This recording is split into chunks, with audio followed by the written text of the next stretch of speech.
خیال من، یقین من، جناب کفر و دین من، بهشت هفتمین من، دیار نازنین من، دیار نازنین من، خیال من، یقین من، جناب کفر و دین من، بهشت هفتمین من، دیار نازنین من، دیار نازنین من.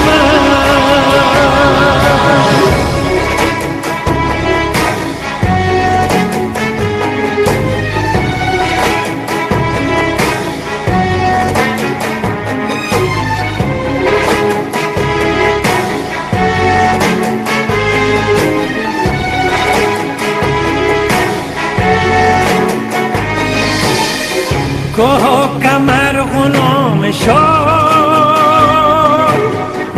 چی آفتاب و آتشه، قیامت قیام شد، چی مردمان سرکشه، شهادت و مراد را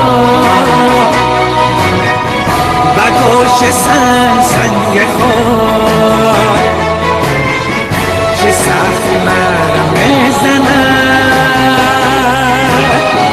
گلوی سرزمین من، گلوی سرزمین من.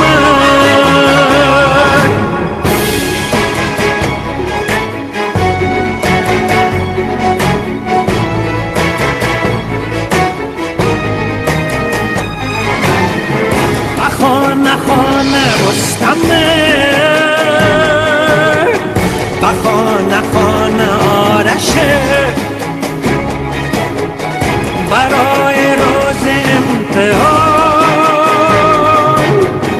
دلاور کمان کشه، چی سرفراز ملته، چی سر بلند مردمه، که خاک راهشان بود شرافت جبین من، شرافت جبین من، خیال من، یقین من، جناب کفر و دین من، بهشت هفتمین من، دیار نازنین من، دیار نازنین من.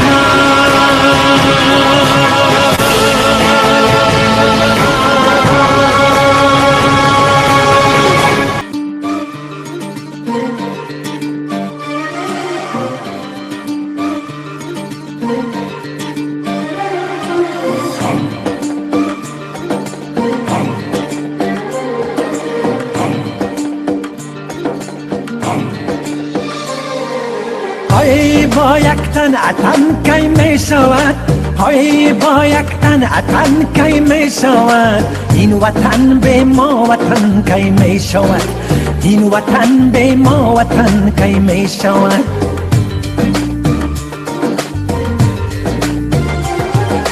گر نباشد از تو هم این سرزمین، گر نباشد از تو هم این سرزمین، خانه آباد من کی می شود، خانه آباد من کی می شود. بیش از این دگر مرا مزن، میزنی بزن سخن بزن، بیش از این دگر مرا مزن، میزنی بزن سخن بزن. یک کلید خانه پیش تو، یک کلید خانه پیش من، یک کلید خانه پیش تو، یک کلید خانه پیش من.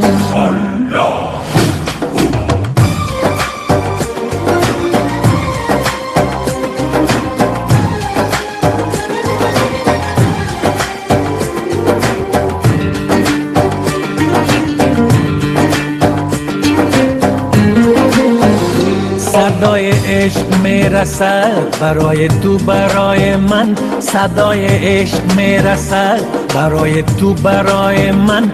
خدا یکیست جان من، خدای تو خدای من، خدا یکیست جان من، خدای تو خدای من. سرود سبز همدلی صلای عشق میزند که تا گلای تو شوم، که تا شوی صدای من، که تا گلای تو شوم، که تا شوی صدای من.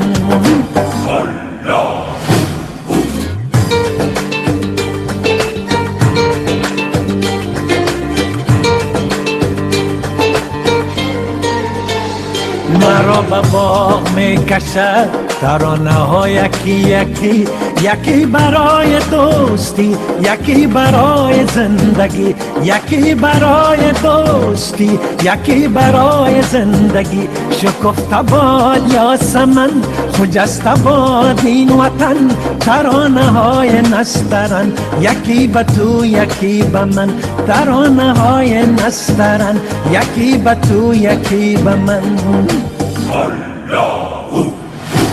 بیش از این دگر مرا مزن، میزنی بزن سخن بزن، بیش از این دگر مرا مزن، میزنی بزن سخن بزن. یک کلید خانه پیش تو، یک کلید خانه پیش من، یک کنار باغ نسترن، یک کنار باغ یاسمن. یک کلید خانه پیش تو، یک کلید خانه پیش من، یک کلید خانه پیش تو، یک کلید خانه پیش من.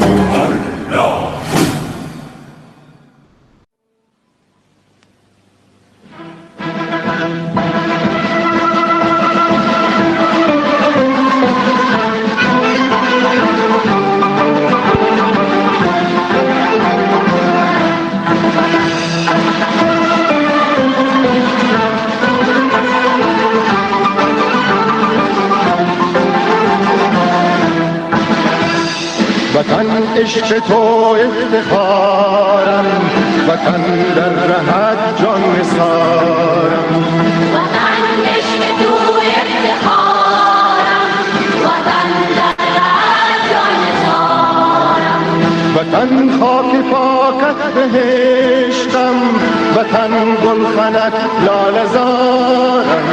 وطن خاک پاکت بهشتم، وطن گلخنت لاله زارم.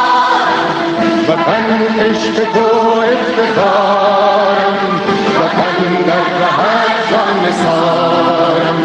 وطن عشق تو افتخارم، وطن در رهت جان نثارم.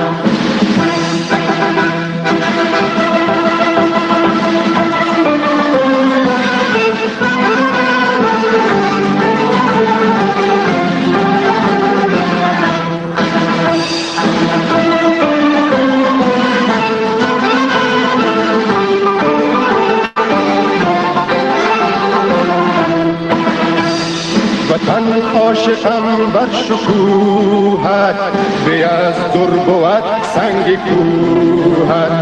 وطن عاشقم بر شکوهت، به از در بود سنگ کوهت. و من هر کجایی که باشم توی جان فضا ای دیارم. و من هر کجایی که باشم توی جان فضای دیارم. وطن عشق تو افتخارم، وطن در رهت جان نثارم. وطن عشق تو افتخارم، وطن در رهت جان نثارم.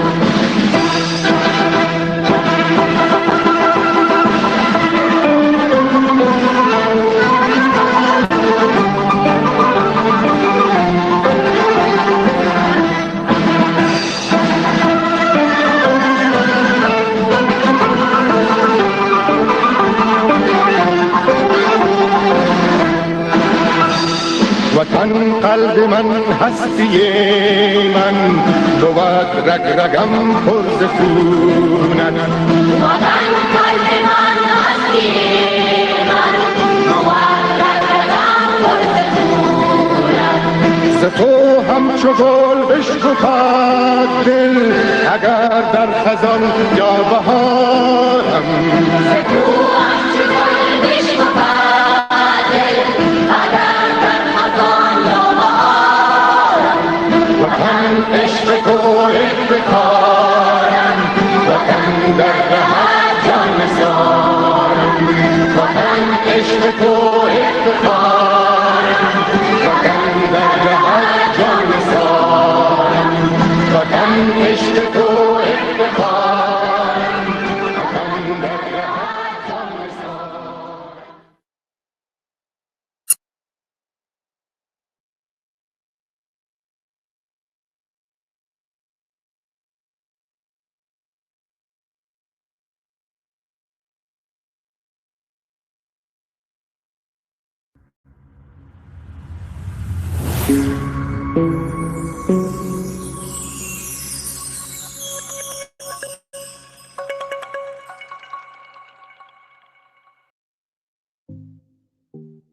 حاضرین گرامی، به تالار وبینارها و کنفرانس‌های دانشگاه آنلاین زن خوش آمدید.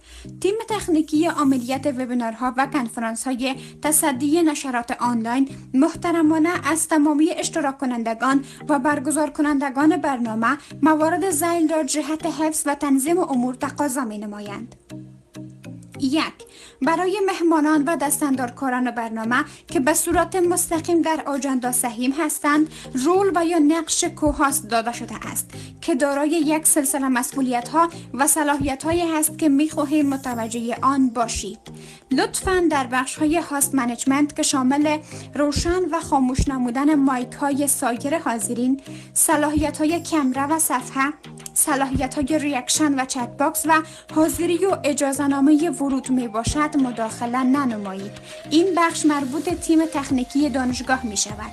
ضمناً در صورت روشن ماندن مایک‌های حاضرین و یا بیرون نمودن اشخاص و افراد ناخواسته از جلسه اقدام ننمایید.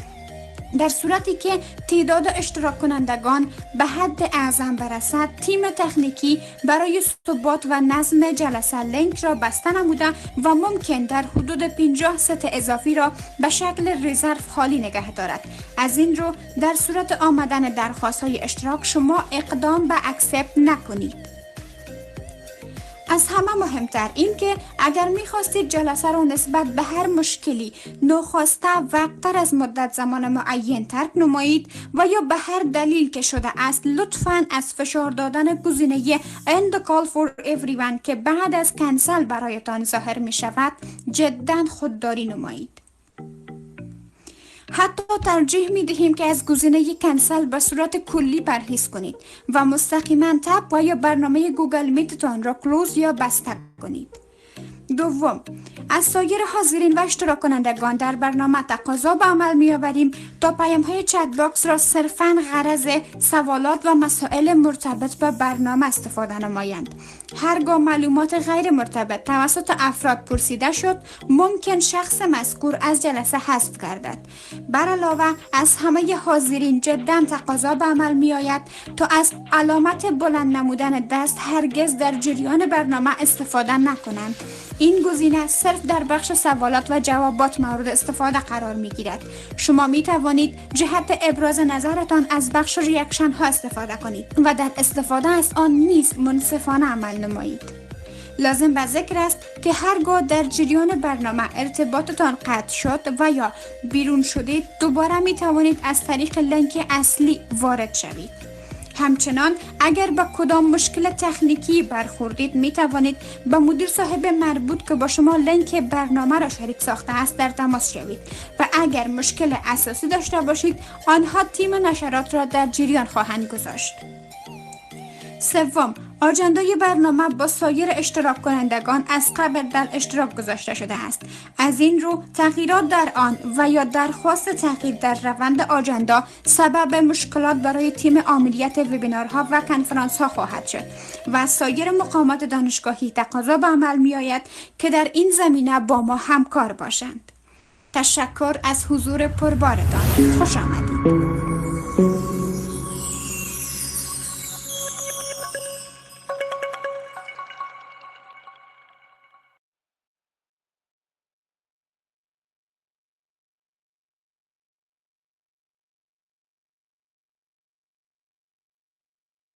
به نام آنچه در جان و روان است، توانایی ده هرچه ناتوان است. به نام خدای پاک سبحان که از خاک آفرید این گونه انسان.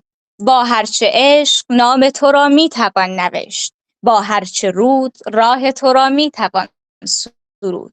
بیم از حصار نیست که هر قفل کهنه را با دستهای روشن تو می توان گشود. عرض درود و احترام و اظهار خوشامدگویی دارم خدمت تک تک عزیزان، معززان و فرهیختگان در محفل امشب، محفل فراغت اولین دور فارغان دانشگاه آنلاین زن. علل خصوص خدمت رهبری دانشگاه جناب محترم پهنیار صاحب عبدالفرید سالنگی، رئیس و بنیانگذار دانشگاه، محترم استاد فریده حیدری، معاون صاحب اداری و یک تن از مؤسسین دانشگاه، جناب معاون صاحب علمی دانشگاهمان محترم پهنمل سهیلا عرفانی و محترم استاد عادل زمانی، معاون صاحب امور محصلان دانشگاه. درود پرمهر خدمت اعضای هیئت رهبری دانشگاه، هر یک جناب محترم دکتر محمد ظریف علم استانکزی، محترم دکتر ضمیر ازمری، محترم دکتر نصرت الله فقیری، محترم دیپلم سید احمد ابراهیمی، محترم استاد بهار عطایی و محترم استاد فایز زیرک و همچنان سلامی پر از خلوص نیت خدمت مهمانان ویژه و گرامی محفل امشبمان که مهربانی نمودند و حضور به هم رساندند. هر یک جناب محترم دکتر محمد میرویس بلخی استاد دانشگاه، محترم پهنوال دکتر ثریا پیکان استاد دانشگاه، محترم بانو لینا رزوه حیدری شاعر، نویسنده و خبرنگار، محترم بانو شکریه بارکزی و محترم بانو راحله صدیقی. سپس به همه شما گران ارجان، رؤسای محترم دانشکده‌ها، آمر صاحبان گرامی، مدیر صاحبان گرانقدر، استادان معزز، محصلین فریخته و همچنان سلام خدمت تمام پدران و مادرانی که همیشه پشت دختران مبارزشان بودند و امشب هم در محفل امشبمان وصل شدند تا که دختران عزیزشان را تشویق نمایند. همه شما را به محفل فراغت اولین دور فارغان دانشگاه آنلاین زن خوش آمدید گفته و سپاس و قدردانی می نماییم که با حضور سبزتان محفل امشبمان را مزین نمودید. عزیزان، محفل امشب ما چراغان‌تر از هر شب دیگری است و ما امشب ستاره‌های درخشان زیادی را در جمع خودمان داریم که هر کدامشان به روش منحصر به فرد خودشان دارند نورافشانی می‌کنند و همچون چراغ‌های چشمک زن هنرنمایی دارند. بله، اینها فارغ التحصیلان عزیز ما هستند.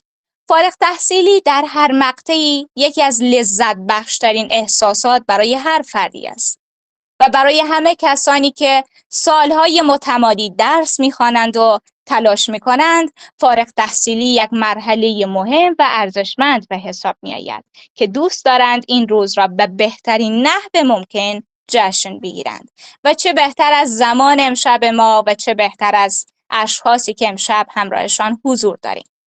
بنده هم به نوبه خود پایان دوره لیسانس را برای محصلین عزیزمان تبریک و تهنیت عرض می‌دارم و امیدوار هستم همان گونه که حقیقت موضوع هم هست که پایان دوره لیسانس یا همان ختم دوره کارشناسی انتهای مرحله اکادمیک یا مسیر اکادمیکتان نه، بلکه مبدا و آغاز این مسیر طولانی و پرپیچ و خم اکادمیک است. آرزومند هستیم که هر کدامتان همین گونه با تمام قوا اهداف خود را ادامه بدیم و جا نزنیم. یک بار دیگر پایان دوره کارشناسی یا پایان دوره لیسانس را برای تمام فارغ التحصیلانمان تبریک و تهنیت عرض می‌دارم. خداوندا شروع سخن نام توست، خداوندا شروع سخن نام توست، وجودم هر لحظه آرام توست، دل از نام و یاد تو گیرد قرار، خوشم چون که تو باشی در کنار. خوشا بهتر از این نخواهد بود عزیزان که آغاز محفل امشبمان را با تلاوت گوشنواز بانو زهره میرزاد باشیم. پس از بانو زهره میرزاد خواهشمند هستیم که با تلاوت چندی از آیات کلام الله مجید روح و روانمان را نوازش دهند. بانو زهره میرزاد.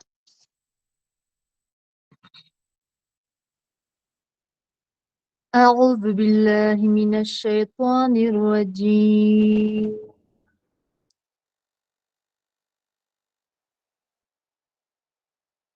بسم الله الرحمن الرحيم.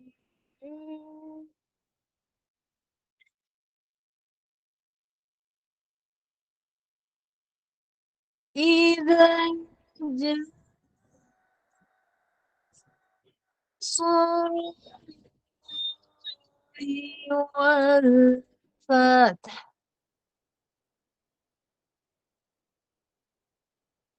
ورأيت الناس يدخلون في دين الله أفواجا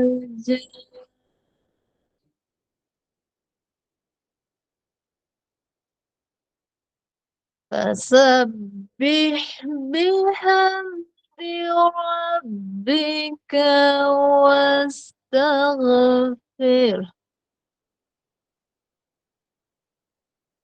إنه كان توابا. صدق الله العظيم وصدق رسوله النبي الأمين الكريم ونحن على ذلك من الشاهدين والشاكرين والحمد لله رب العالمين. ربنا تقبل منا إنك أنت السميع العليم وصلى الله تعالى على نبينا محمد وعلى آله وأصحابه أجمعين.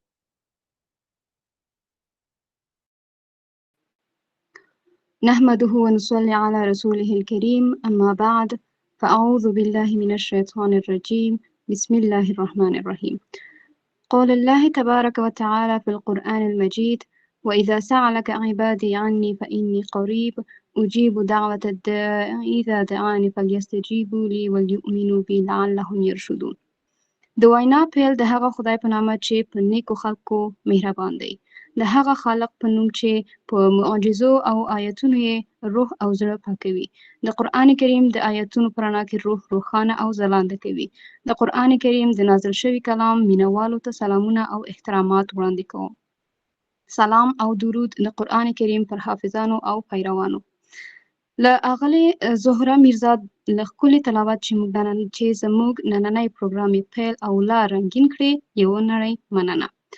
د پروګرام په پیل کې د تاسو ټولو معززو ګډونوالو په اجازه غواړم د ښځو آنلاین پوهنتون تاسو ته معرفي کړم. د ښځو آنلاین پوهنتون کله چې د زده کړو دروازې په نجونو باندې وتړل شوې خپل فعالیت یې په 2022 د دسامبر په 28مه کې هر یو ښاغلي پوهنیار عبدالفرید سلنګي او میرمن فریده حیدري په مرسته پرانیستل شو چې د دوی په زیار او نه ستړي کیدونکي هلو ځلو د علم ډیوه د یو روښانه لمر په څیر وځلېده او د تعلیم نه پاتې خویندې لاسنیوی وکړي چې دا یو ډیر ستر ابتکار او چې د دوی د زیار او هلو ځلو پر مټ لاسته راوړل شوې ده. اوس مهال په دې پوهنتون کې اوسنی او مخکنی دولتي او خصوصي استادان او زیات شمیر علمي او فرهنګي وطنپال او په علم مین شخصیتونه خپل با ارزښته وخت د دې هیواد د راتلونکي نسل د هیلو د پوره کېدو لپاره پرته د کوم مادي امتیاز په رضاکارانه او معیاري ډول وقف کړي دي او د دوی هر یو نه د زړه له کومې مننه کوو او د الله پاک نه ورته په دارایینو کې د سرلوړۍ او سعادت غوښتونکي یو.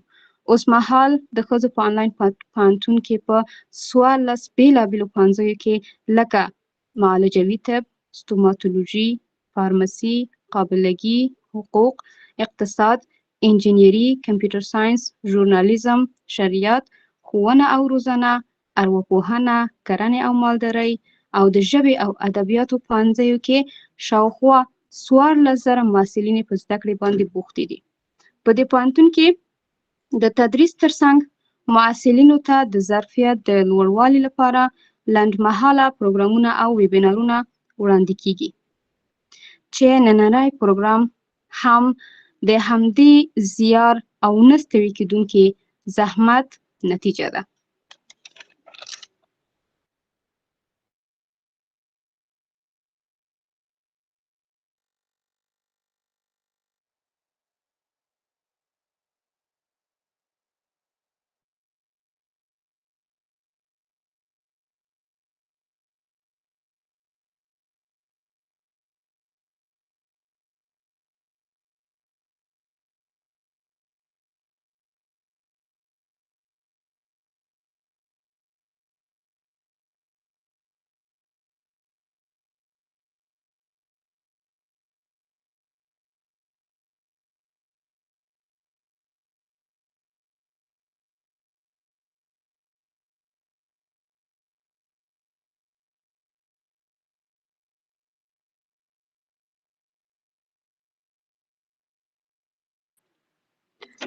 عالم هغه څوک دی چې د خپلو څېړنو او تجربو څخه یې اټکلونه او قیاسونه ترلاسه کړي او د فنون په برخه کې دایمي او ثابتې اړیکې ولري.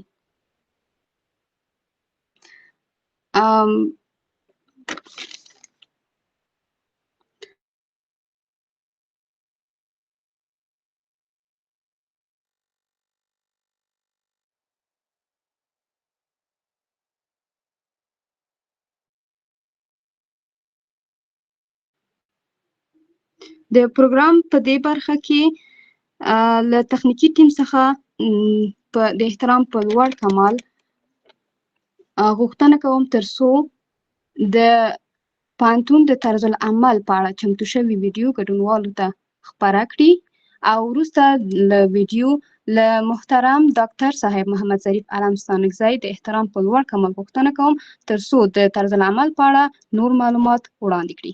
مننه. دا زموږ زیبا وطن، دا زموږ لیلا وطن، دا وطن مو ځان دی، دا افغانستان، دا وطن مو ځان دی، دا افغانستان، دا زموږ زیبا وطن، دا زموږ لیلا وطن، دا وطن مو ځان دی، دا وطن مو ځان دی، دا افغانستان، دا وطن دی ځان زموږ، دا وطن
دکتر صاحب با مشکل همکاران عزیز برخوردن، تا کونا وصل میشن به بخش دوم آژندایتان برین. لطف کنید. جناب دکتر صاحب استانکزی، ما در خدمت شما است. فکر کنم که تیم نشرات ما کمی به مشکل برخوردن. ما حالا بیشتر از شما در مورد اساسنامه و طرز العمل دانشگاه آنلاین زن میشنویم.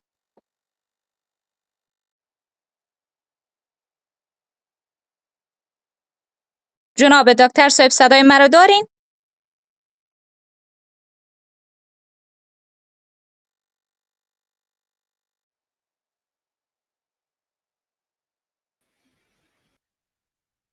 مسجد که هست میکده جای نماز نیست.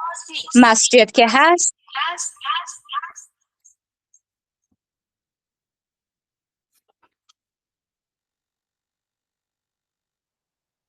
بله، صدای مرا دارید؟ بله دکتر صاحب صدای شما را داریم، بفرمایید. با عرض معذرت که کمی مشکل تکنیکی بود. به نام خداوندی که علم را رفعت و جهل را مردود دانست و درود بر پیامبری که فرمود ز گهواره تا گور دانش بجوید. سلام و احترامات جناب پهنیار صاحب، فرید سالنگی، معاون صاحبای محترم، رؤسای پنجایی‌های چهاردگانه، مهمانان گرانقدر، استادان زحمتکش و همچنان محصلین گرامی، خصوصا فارغین محترم با فامیلای محترمشان، السلام علیکم و رحمت الله و برکاته. دوستای گرامی، ویدئویی که قبلا به نشر رسید اسناد حقوقی و اسناد اداری پانتون آنلاین زن را به نمایش گذاشتیم. پانتون آنلاین زن متحد است که تمام سیستم های خود را و همچنان اجراعات خود را طبق مسائل حقوقی، خصوصا مسائل حقوقی ملی و بین المللی با در نظر داشت امور اکادمیک به پیش ببرد. با مو لحاظ است که شخصیت حکمی پانتون آنلاین زن بلا اثر دو خصیصهش که خصیصه اولش داشتن اساسنامه است و خصیصه دومش داشتن جواز معتبر از یکی از مراکز معتبر اکادمیک است به دست دارد. شما می دانید که شخصیت حکمی تا وقتی من حیث شخصیت حکمی تبارز نمی کند تا وقتی که اساسنامه را داشته باشد. خوشبختانه پانتون آنلاین زن اساسنامه خود را در بعد مرحله ایجاد خود بعد از ثبت ترتیب کرد و جانب هیئت رهبری و شورای علمی پانتون آنلاین زن به تصویب رسید که با در نظر داشته اساسنامه که دارای 6 فصل و 28 ماده است اجراعات خود را آغاز کرد و بر اساس از او طرز العمل‌های اداری خود را وضع کرد که از او جمله طرز العمل تحصیلی پانتون است، طرز العمل شمولیت امتحانات است، طرز العمل طرز سلوک و رفتار محصلین است و همچنان برای کادرها و پرسنل اداری خود لایحه وظایف را برای هر بخش ترتیب کرده که از نظر سیستم اداری هر شخص و هر کس، استاد، رئیس، آمرین دیپارتمنت، مسئولین اداری، اهم از مدیران امور محصلان و مدیران تدریسی بخشای کاری خود را میفهمند، به اساس لوایح وظایف خود کارهای خود انشاءالله پیش میبرند. و اساسنامه پانتون آنلاین زن در برگیرنده 6 فصلی که برای شما گفتم، فصل اولش عمومیات است. در عمومیات در قدم اول منظور یا هدف منظوری که به کدام منظور ای پانتون ما آغاز کردیم منظور آن واضح است و در سایت خود دانشگاه آنلاین زن در آنجا به نشر رسیده. دوستان میتونن آن را مطالعه کنند. منظور ایجاد پانتون و اساسنامه دست گرفتن از خواهران محرومی که از تعلیم و تحصیل باز ماندن و دست گرفتن آنها است و همچنان اهداف مشخص داره که اهداف مشخصش امور اکادمیک، یکی از اهداف مشخصش امور اکادمیک به طور ما میتونیم امور اکادمیک خود را به شکل استانداردهای ملی و بین المللی به پیش ببریم و به اساس تا به حال هم که تانستیم ما به استانداردهای ملی و بین المللی سیستم اکادمیک خود را به پیش بردیم. با عرض معذرت که بعضی اوقات نمبر تلفن میآید در کامپیوتر چون واتساپ همینجا وصل است. با عرض معذرت که زنگ بود. و همچنان خصوصیت دیگه ای پانتونی است که غیر انتفاعی و غیر سیاسی فعالیت میکنند، یعنی هیچ گونه فعالیت های سیاسی و فعالیت های حزبی در این دانشگاه اجازه نداره اهم از رئیس عمومی تا پایانترین منصوب این دانشگاه اجازه این را از استادا گرفته تا محصلین ندارند که اینجا فعالیت‌های سیاسی را انجام بدن.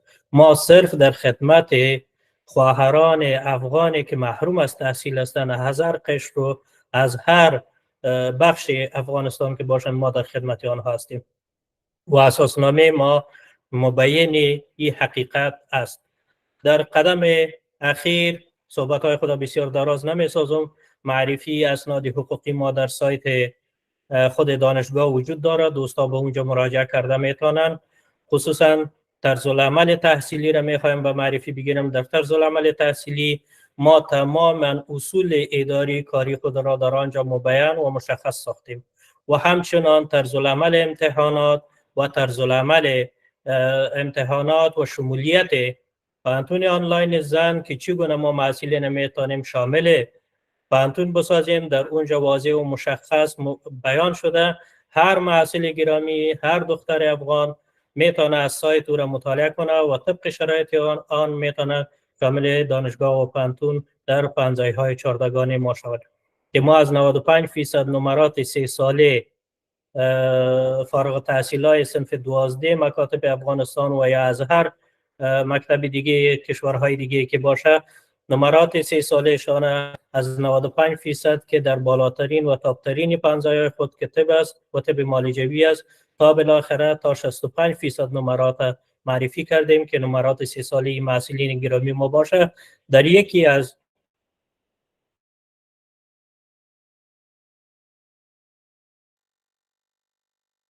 من تعقیب کنن و خوشبختانه که ما دوستا میشه گزارشات بودن که بیشترین از محصلین تقریبا 14,000 محصل ما در این دانشگاه داریم که در پنجه‌های چهاردگانه به اساس شفافیتی که از نظر اصول حقوقی و اداری اسناد حقوقی و اداری داریم به اساس آنها جذب میکنیم. خوشخبری دیگه ای است که امی شفافیت و اسناد حقوقی و اسناد اداری ما و همچنان سایتی که در خود پانتون آنلاین زن ترتیب شده ما را تانست تا نهادهای بین المللی هم جلب توجه نهادهای بین المللی را به خود جلب کنیم که یکی از نهادهای وزارت‌های خارجه کشورهای اروپایی فعلا پانتون آنلاین زن مورد بررسی خود قرار داره و همچنان ما دسته پای اول موفق و کامیاب بدر شدیم از نظر امور اکادمیک و از نظر سکیچ تحصیلی که ما داریم. از اون لحاظ ما مورد ارزیابی موفقانه قرار گرفتیم. انشالله خوشخبری های در راه خواهد بود که جناب رئیس میشه در صحبت های خود و همکارای دیگه به او اشاره داشته باشد. صحبت های معمق بود. در اخیر میخوایم برای محصلین گرامی که موفقانه تحصیلات نصف خود را و تحصیلات که در نصف را مانده بود آن را در دانشگاه آنلاین زن به اکمال رساندن و امروز شاهد فراغت آنها هستیم. برایشان تبریک میگم و همچنان به فامیلای محترمشان امیدوار هستم که در سایر امور زندگی خود موفق و کامگار باشد. تشکر از توجهتان.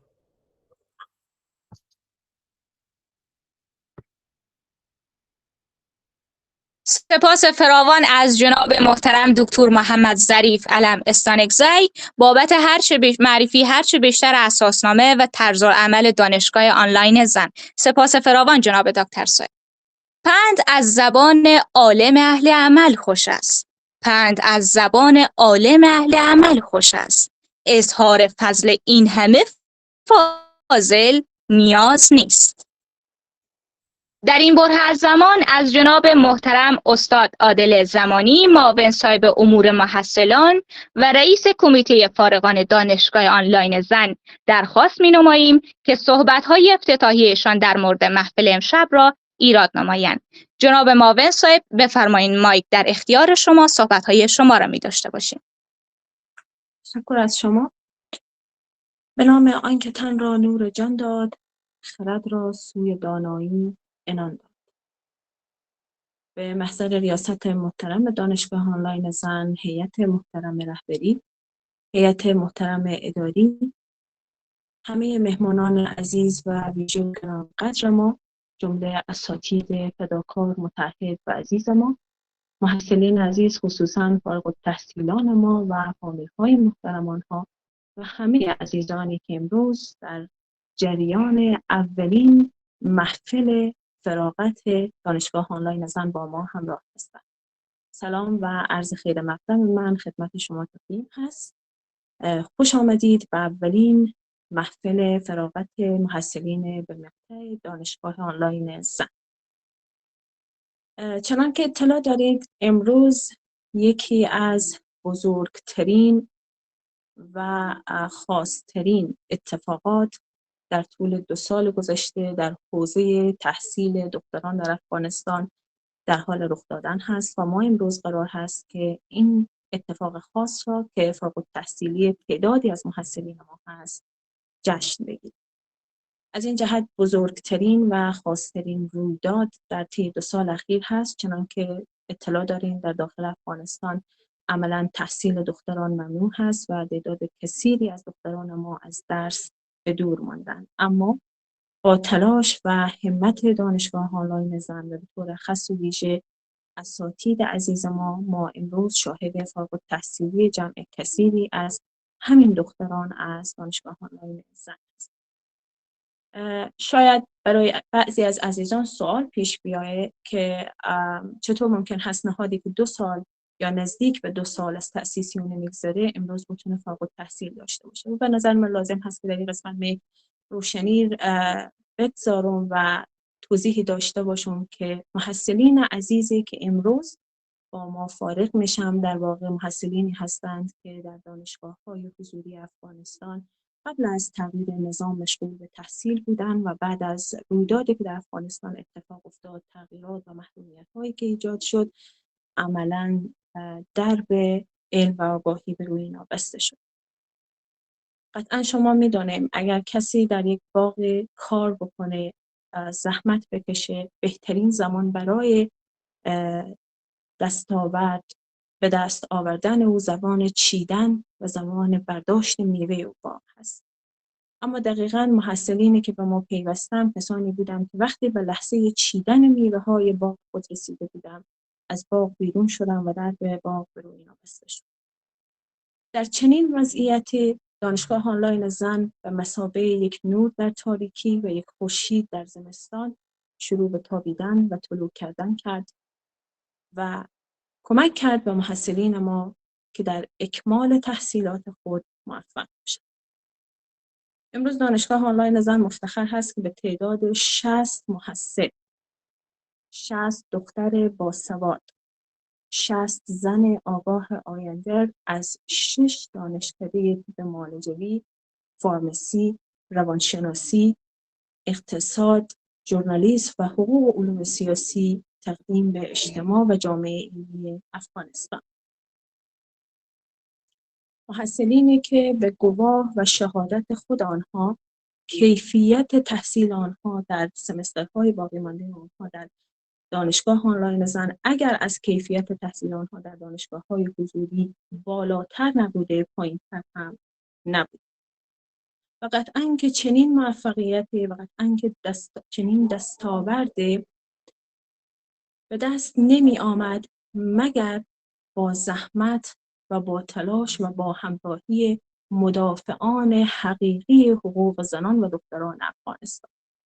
شاید اگر ما میگیم مدافعان حقیقی زنان و دختران افغانستان، چهره‌های بسیاری در ذهن شما حتما از چیز جور میشه. شاید چهره‌های زیادی در ذهن شما بیایه.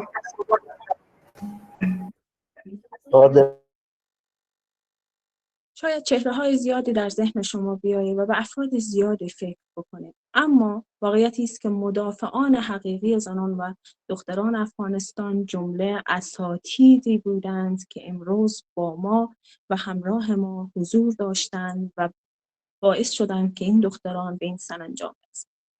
سربازان گمنام لشکر علم و آگاهی که در طول 2 سال فعالیت دانشگاه آنلاین زن هر روز به جمع ما پیوستند و کاروان دانشگاه آنلاین زن را غنی.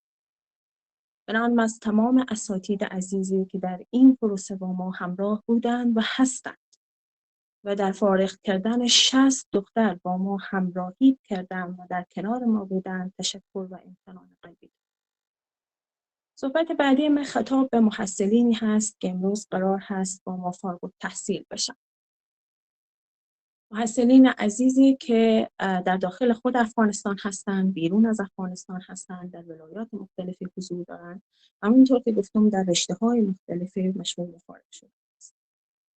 یک بار دیگه به شما تبریک میگم که شما تانستیم از این مرحله سخت و از این تاریک‌ترین و سیاه‌ترین روزهای تاریخی که بر شما به اجبار تحمیل شده بود عبور کنید.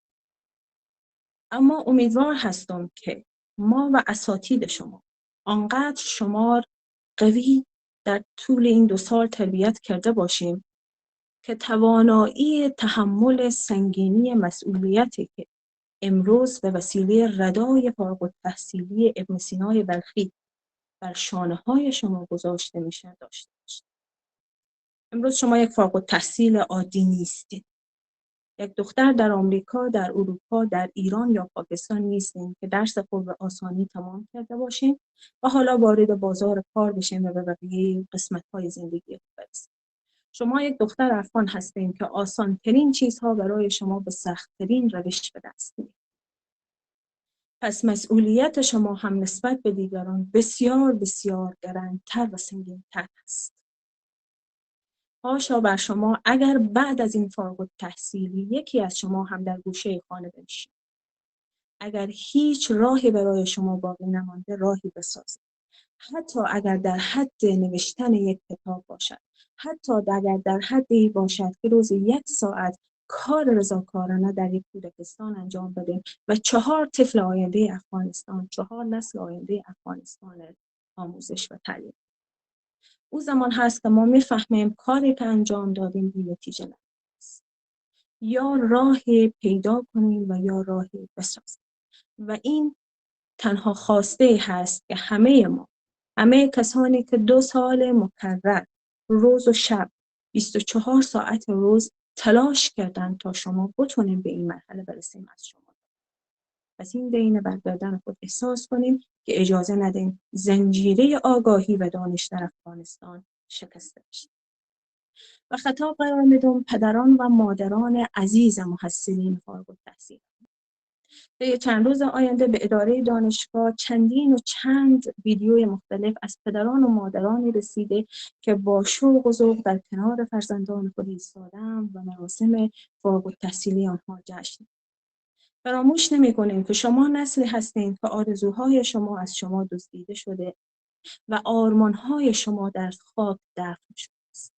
اما اگر ما امروز می‌بینیم که یک پدر سالخورده ریش سفید در کنار دختر خود ایستاده و کیک فارغ التحصیلی از او تکه میکنه و در دهان از او میگذاره، بنابراین ما دست او پدر است.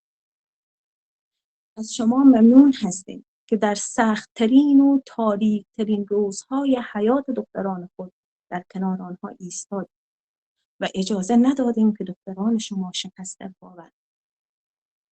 و هر پدر و مادری که صدای من میشنوه تمنا از او دارم که به همین قسم قهرمانانه در کنار فرزندان خود به طور ویژه دختران خود ایستاده باشد.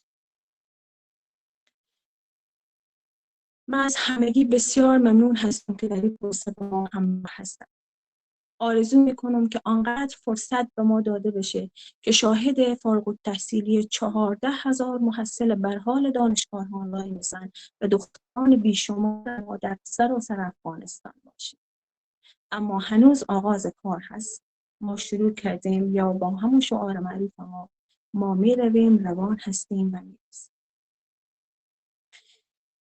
صحبت ها کوتاه میکنم چون عزیزان دیگری هم هستن که میخواهند حرف بزنن. فقط در پایان این مسئله عنوان میکنم که خانواده بزرگ دانشگاه ها هستند به شمول هیئت رهبری، هیئت اداری و جمله اساتید متعهد ما در پیشگاه تاریخ افغانستان روسفید و سربلند است. اگر آنقدر تلاش کردیم که حداقل قلم از دست یک دختر به زمین نیفتد، یعنی تونستیم که کار خود به بهترین شکل انجام. و اگر امروز قادر شدیم که 60 دختر را به اجتماع افغانستان تقدیم کنیم که میخوانند، مینویسند، آگاه هستند و نمیتوان آنها را در گمراهی نگه داشت، یعنی باید خیلی از همه شما عزیزانی که در این نقطه تاریخی با ما بودین جهانی تشکر داریم و امیدی داریم که در این همراهی بیشتر و بیشتر با ما حضور داشته باشید.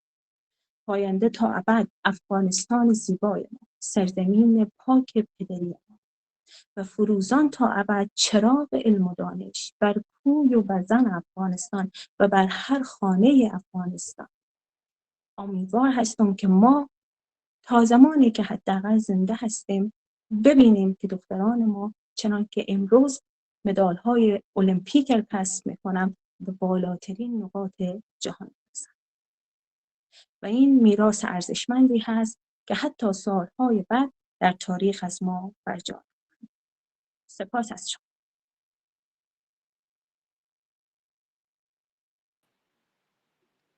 نیکمرغه هغه څوک دی چې له دغو دوو شیانو څخه یو ته لاسرسی ولري: ښه کتاب او هغه ملګري چې د کتاب مینه‌وال وي.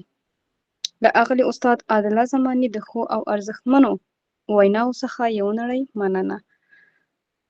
او د پروګرام په دې برخه کې که تاسو محترمو ګډونوالو اجازه راکړئ، زه غواړم چې زموږ مشر محترم ډاکټر صاحب ضمیر زمري صاحب ته بلنه ورکړم تر څو موږ د خپلو نیکو خبرو څخه برخمن کړي. ډاکټر صاحب زمري.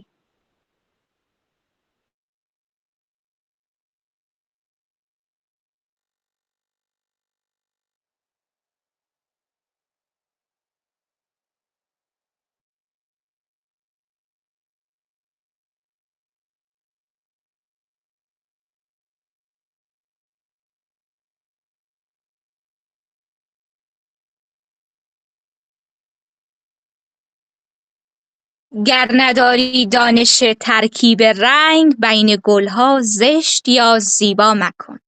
پیرو خورشید یا آینه باش، هر شوریان دیده ای افشا مکن.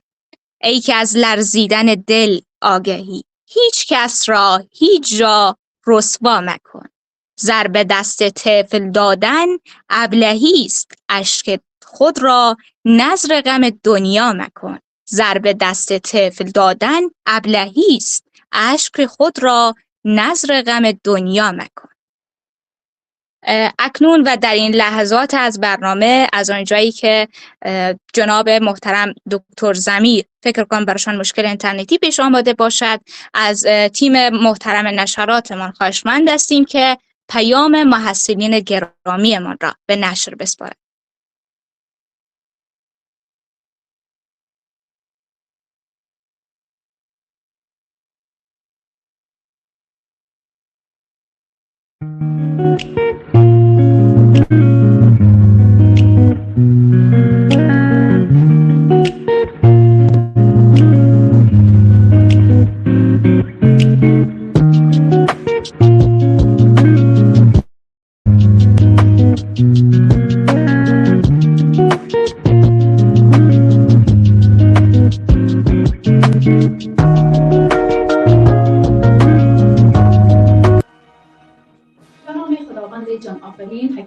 در زبان آفرین. با عرض سلام خدمت رئیس محترم مدیر صاحب خیلی عزیز و همچنین استادان عالی قدر ما.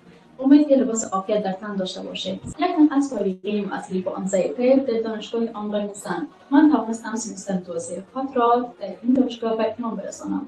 امروز خیلی خوشحال هستم و باورش برایم مشکل است که من توانستم روز فراغت خود را بیننده باشم. و یک تشکری جا دارد از تک تک نماینده های ما بابت زحمات شبانه روزیشان. این ویژه از هیئت رهبری دانشگاه آنلاین زن و خصوص استاد سالنگی عزیز در شرایطی که در حال تحصیل بر روی مواد قانون افغان بسته بود و این دانشگاه همانند معجزه دستهای ما را گرفت و به سوی پیشرفت روانه شدیم. من مدیون تلاش‌های تک تک اشخاصی که در این راستا همکار هستم. جهان سپاس بدرود. من یک تن از فارغ‌التحصیلان رشته ژورنالیسم دانشگاه آنلاین زن و خوشحالم که در جمع اولین فارغ‌التحصیلان این دانشگاه می‌باشم و جا دارد که در این روز خاص ابراز قدردانی و امتنان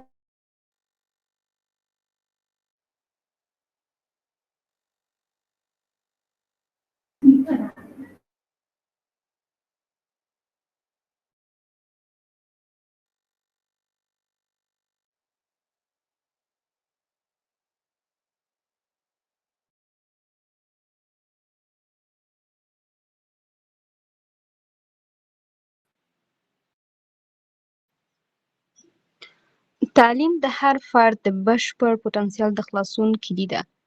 د یو نجلۍ لپاره د تعلیم ترلاسه کول یوازې د پوهې لاسته راوړنه نه ده، بلکې د دې وړتیا ورکوي چې خپلې راتلونکي ته شکل ورکړي او د ټولنې د پرمختګ لپاره په مهمه توګه برخه واخلي.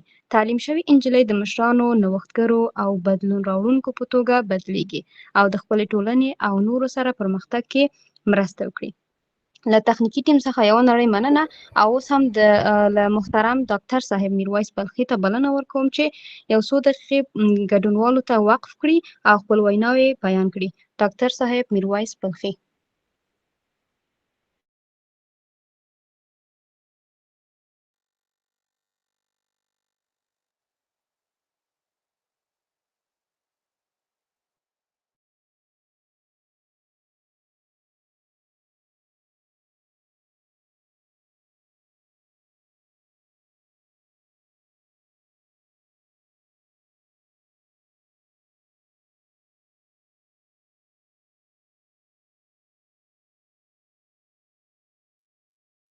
دکتر صاحب بلخی در محفل حضور دارید یا خیر؟ اگر صدای مرا دارید بفرمایید، مایک در اختیار شماست.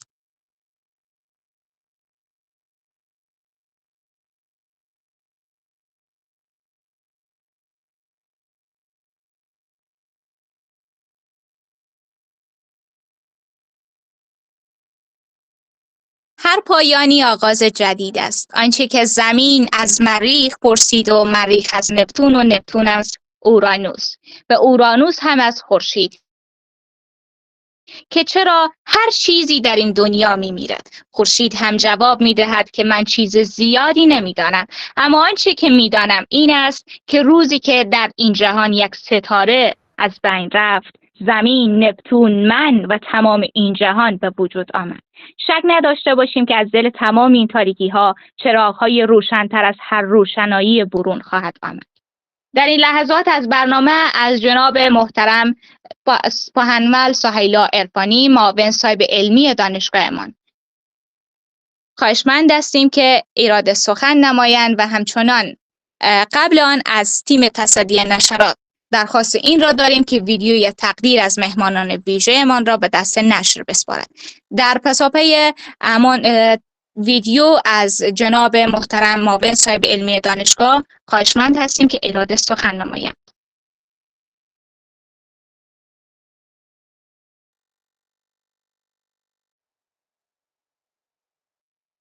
جناب معاون صاحب صدای مرا دارین؟ مایک در اختیار شما.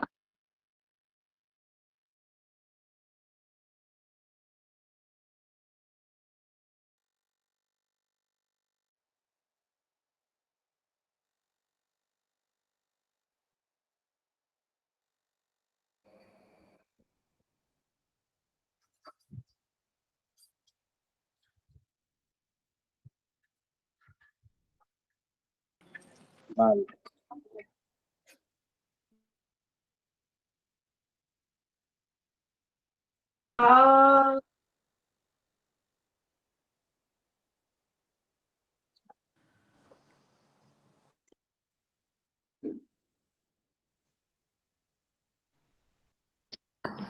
خب فکر کنم که جناب معاون صاحب در برنامه حضور ندارن یا هم صدای ما را ندارن. از جناب محترم رئیس پهنیار عبدالفرید سالنگی خواهشمند هستیم که مایک در اختیار شما هست، بفرمایید ایراد سخن نمایید. بسم الله الرحمن الرحیم. سلام و عرض ادب و احترام خدمت مهمانان امروزی محفلمان، جناب دکتر صاحب میرویس بلخی، جناب دکتر صاحب ثریا پیکان، جناب بانوی توانا و خوشسخن ما لینا روزبه، بارگزای صاحب بزرگوار، صدیقی صاحب بزرگوار و همه دوستان و مهمانانی که به جلسه امروز ما جاین شدن، دانشجویان عزیز، اعضای هیئت رهبری دانشگاه، محصلین عزیز و ارجمند، دانش آموختگان فریخته‌ای که امروز از دانشگاه آنلاین زن سند فراغت میگیرن، فامیله های عزیز و گرامیشان. قبل از همه ما به نیابت از تیم تکنیکی و همه عزیزان پوزش میخوایم نسبت به تراکمی که وجود داشت. شما دیدین تا 1000 نفر متاسفانه که جوابگو نشد پلتفرمی را که ما استفاده میکردیم.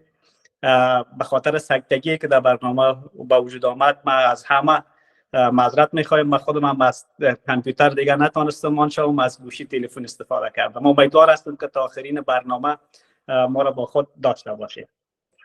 امروز روز بسا خوشی و از مسرت است که آن شما دانش آموختگانی که در نیمه راه کشتی آرزوها و امیدشان بر گل نشست و پس از سعی و تلاش زحمات شبانه روزی به دانشگاه آنلاین زن به خاطر ادامه تحصیل پیوستند و همچنان اساتید بزرگواری که تقریبا 2 سال است به کاروان دانشگاه آنلاین زن، کاروان توسعه و پیشرفت پیوستند، به ثمر نشسته است.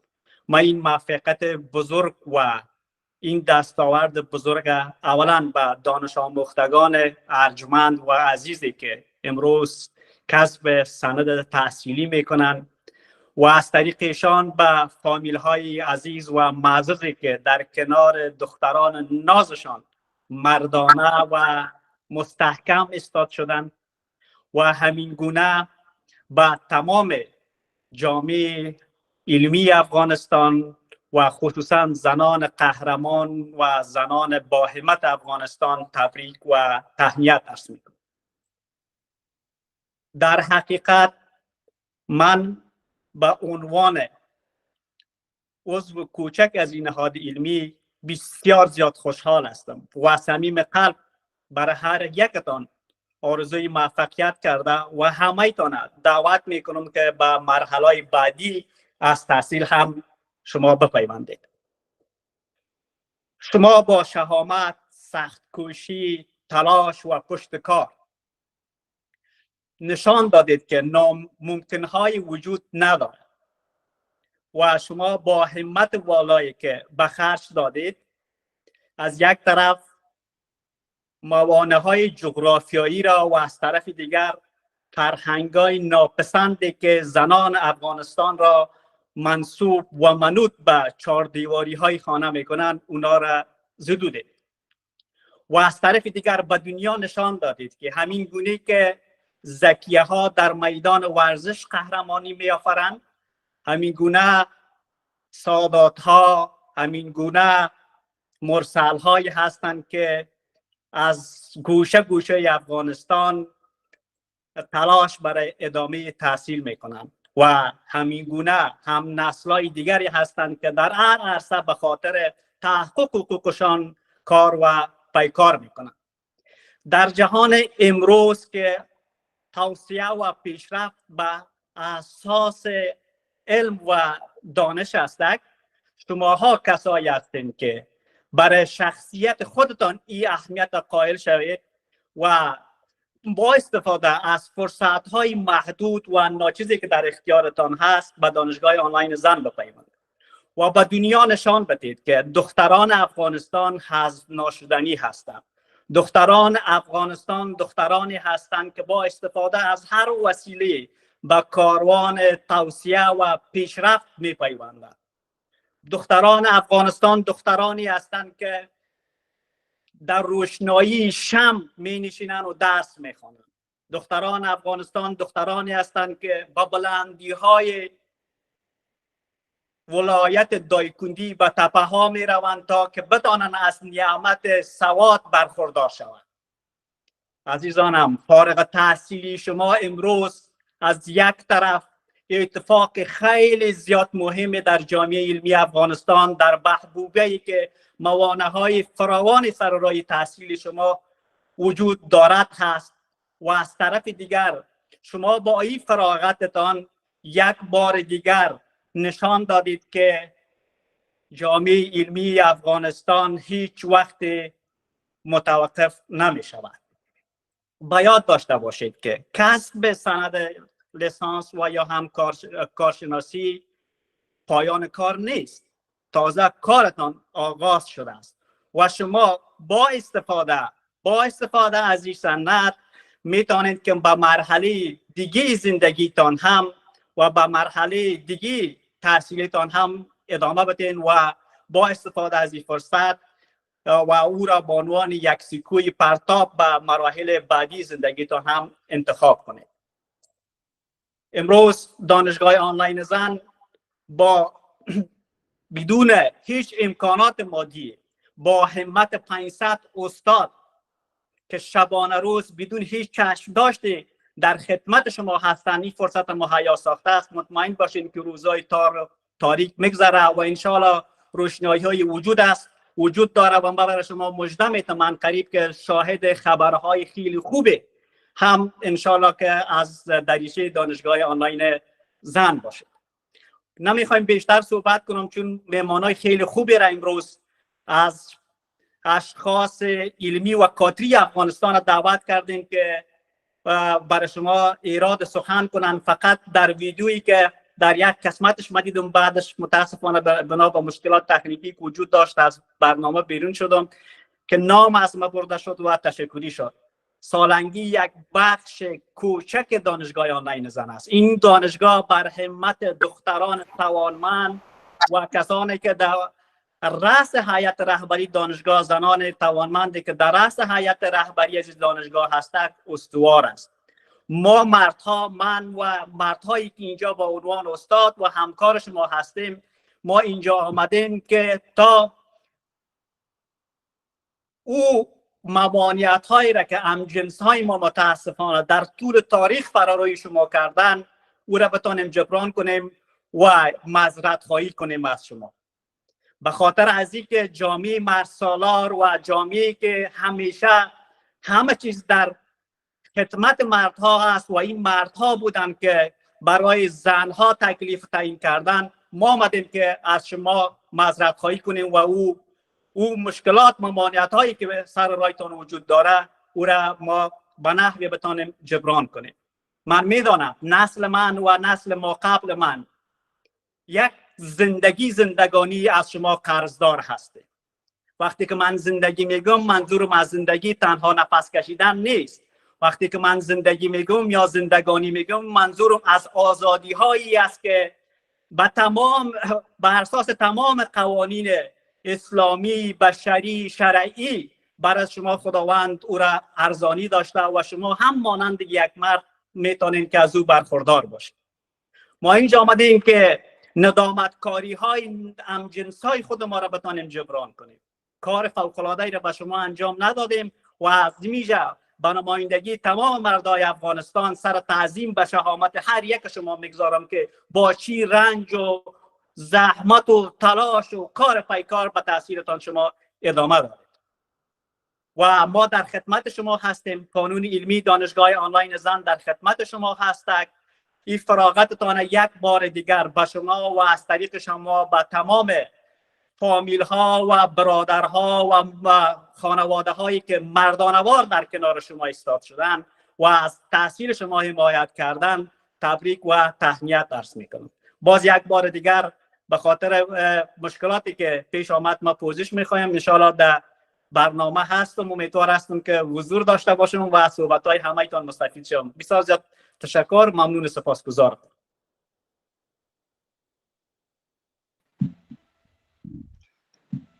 د ښاغلي محترم پوهانیار عبدالفرید سالنګي له ښکلي او نیکو خبرو څخه یو نړۍ مننه. او د پروګرام په دې برخه کې یو ځل بیا محترم ډاکټر صاحب میرویس بلخي ته بلنه ورکوم چې خپل یو څو دقیقې ګډونوالو ته وقف کړي او خپل ویناوې بیان کړي. ډاکټر صاحب میرویس بلخي. سلام و شام همه شما بخیر هر کجایی که هستین. امیدوار هستم که خوب و آرام باشین.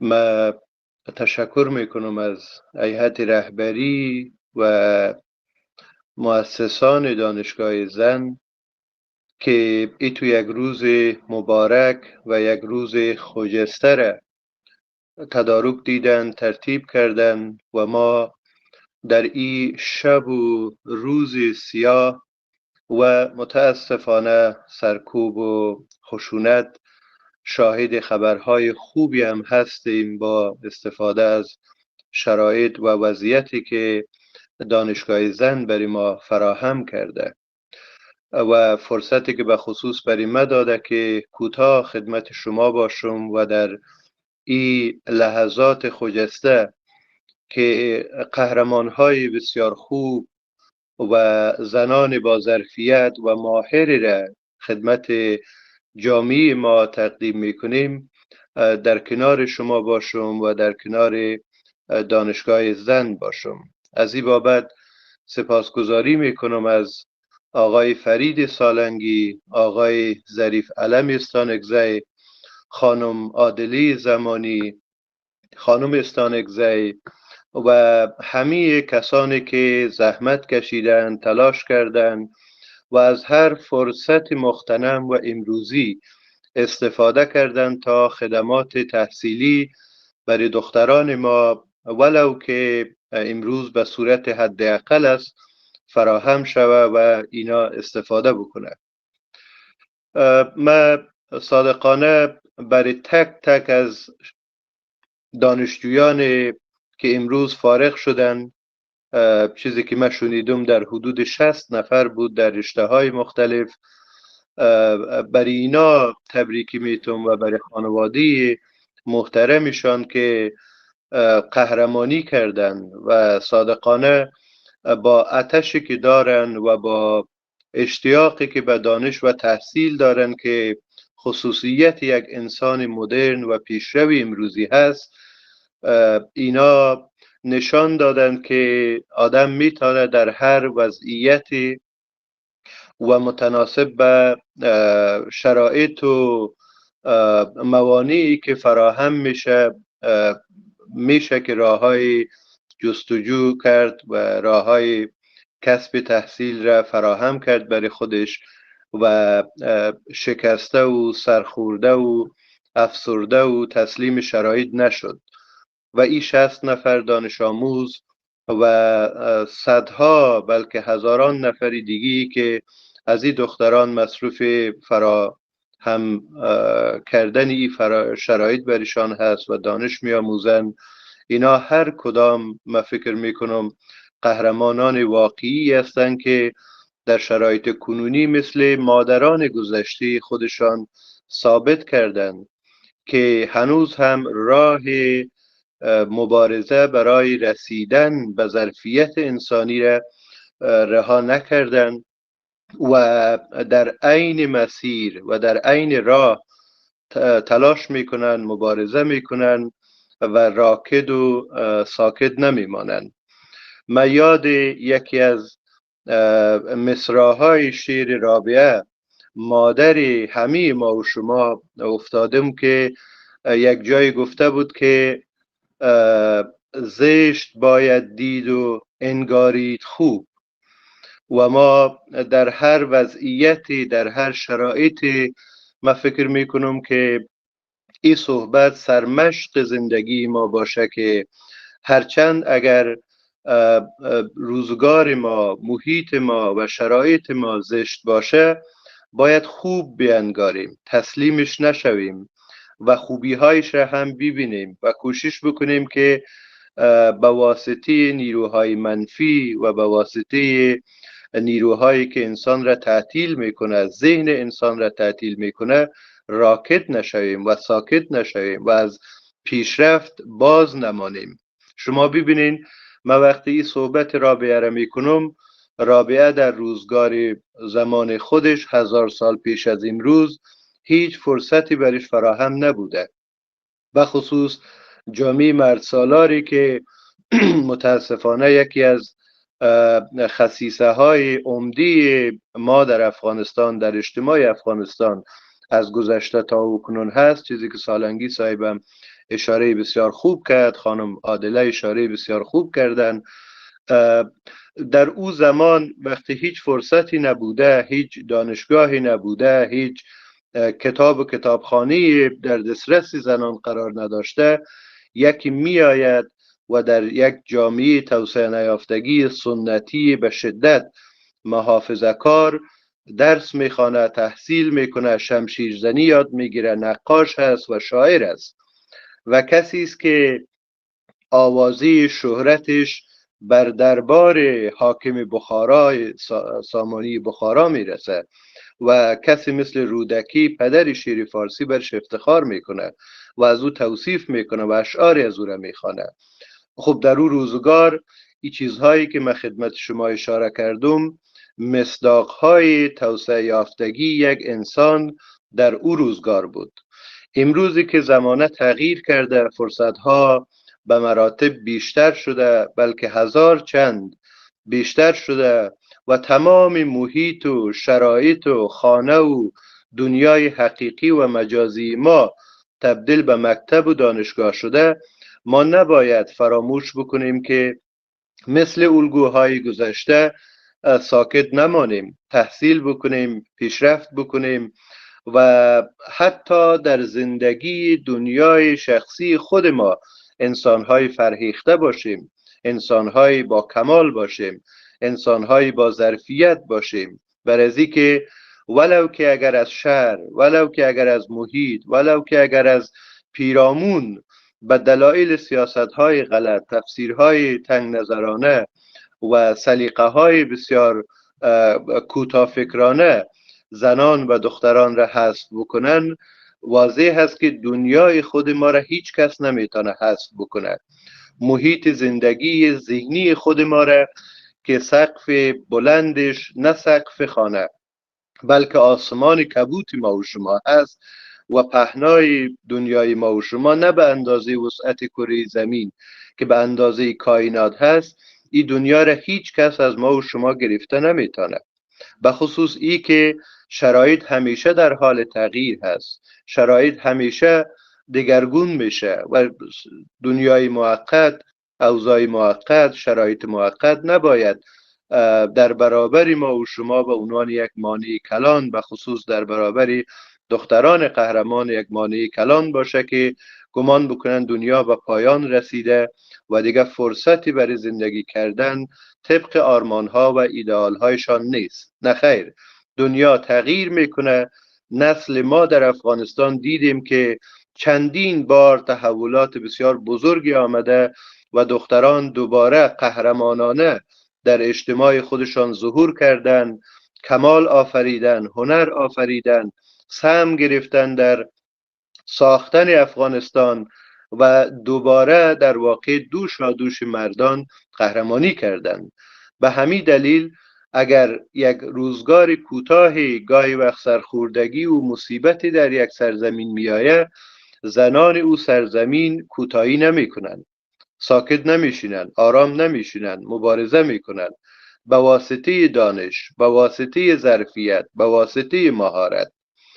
یادتان باشه که ما امروز اما چیزی که پیشتر ما گفتم، آنقدر فرصتهای تحصیلی و تعلیمی در دور بر ما زیاد هست که ما کافی است که یک اندازه به خود ما انگیزه بدیم، به خواهران ما انگیزه بدیم، به برادران ما انگیزه بدیم.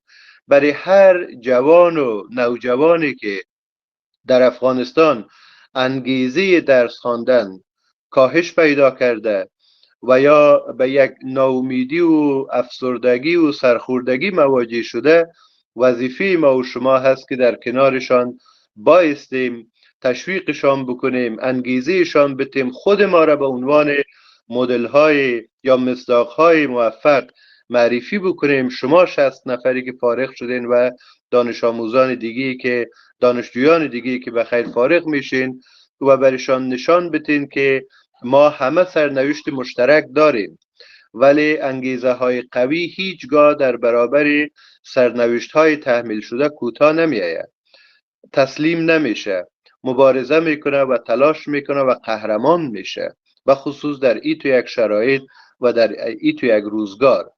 من یک مثال کوچک را خدمت شما عرض میکنم که سالهایی که کابل بودم یادم میاد که تعدادی از دختران افغانستان که هم نسلان ما بودن متشبث بودند، صاحب نهادهای خصوصی بودند و خصوص در حوزه‌های آموزشی.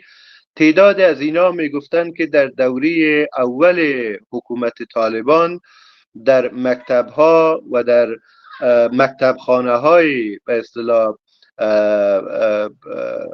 سری یا پنهانی درس می‌خواندند و با هزار مشکل، بدون اینکه کتاب در اختیار از اینا باشه، بدون از اینکه فضا و شرایط امنی بر از اینا مهیا شود، میرفتن درس می‌خواندند.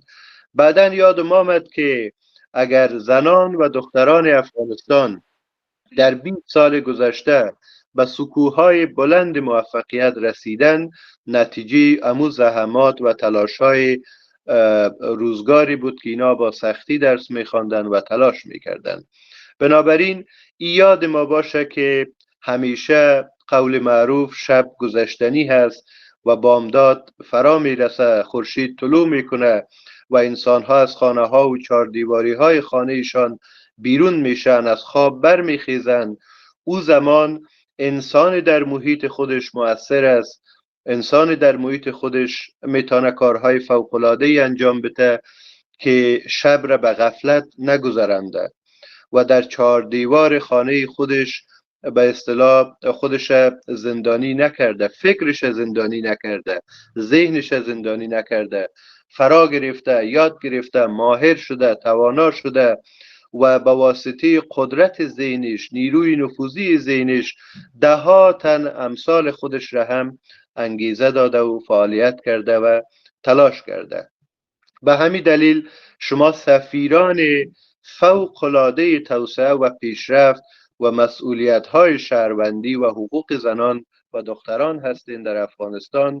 هم قهرمانی و شجاعت و ایثارتان و هم آتش و علاقمندیتان به دانش نشان میده که دختران افغانستان هنوز هم دختران فوق‌العاده هستند و بی‌انگیزه نشدن، سرخورده نشدن، مبارزه میکنن در برابر روایات تحمیل شده، مبارزه میکنن برای حقوقشان و همچنان برای دانش آموختن بی نهایت تلاش دارن و اقتضای از این میکنه که دانشگاه زن و تمام نهادهای تحصیلی و تعلیمی هرچی بیشتر خودشان توسعه بتن، انکشاف بتن، تا سایر دخترانی که همچنان به دور ماندن از تحصیل و از تعلیم، اینا هم از این خدمات بهره‌مند شوند و استفاده بکنن.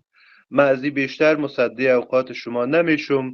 آرزوی موفقیت دارم به تک تک شما 60 نفر فارغین و برای تمام دخترانی که در دانشگاه زن تحصیل میکنین و همچنان برای هیئت رهبری، هیئت اجرایی و تمام اساتید و فرهیختگانی که در دانشگاه زن آمدین، تلاش میکنین شب و روز تا این خدمت بسیار بزرگ در شرایط کنونی برای دختران افغانستان و زنان افغانستان انجام بدین.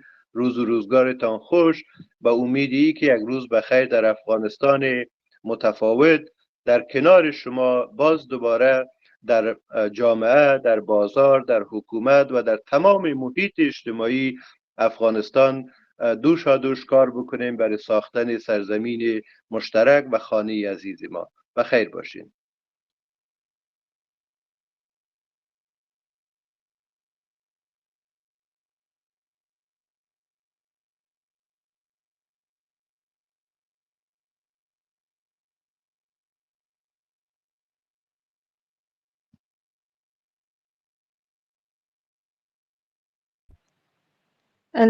ډاکټر صاحب زمیر څخه یو نړۍ مننه. د پروګرام په دې برخه کې له تخنیکي ټیم څخه غوښتنه کوم ترڅو د محصلینو پیغام ویډیو تاسو ګډونوالو ته خپاره کړي.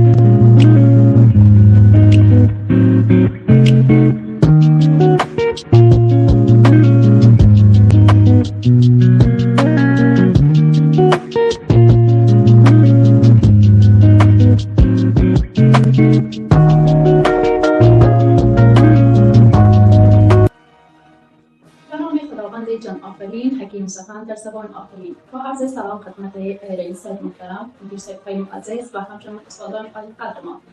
امید که لباس عافیت در تن داشته باشید. یک تن از کارگری اصلی با آموزش طب در دانشگاه آنلاین زن. من توانستم سمستر توسعه خود را در این دانشگاه به اتمام برسانم.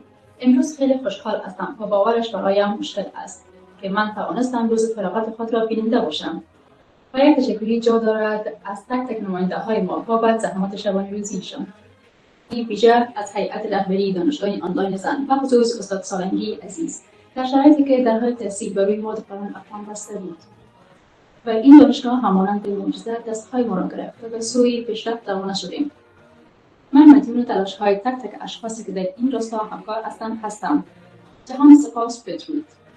یک تن از فارغ‌التحصیلان رشته ژورنالیسم دانشگاه آنلاین زن و خوشحالم که در جمع اولین فارغ‌التحصیلان این دانشگاه میباشم و جا دارد که در این روز خاص ابراز قدردانی و امتنان نمایم از تلاش‌های شبانه روزی تمامی دست‌اندرکاران دانشگاه آنلاین زن و خصوص رئیس و مؤسس دانشگاه آنلاین زن آقای سالنگی گرامی و تمامی اساتید بزرگوار دانشکده ژورنالیسم دانشگاه آنلاین زن که در طول این 2 سمستر از هیچ گونه همکاری و تلاش دریغ نورزیدند.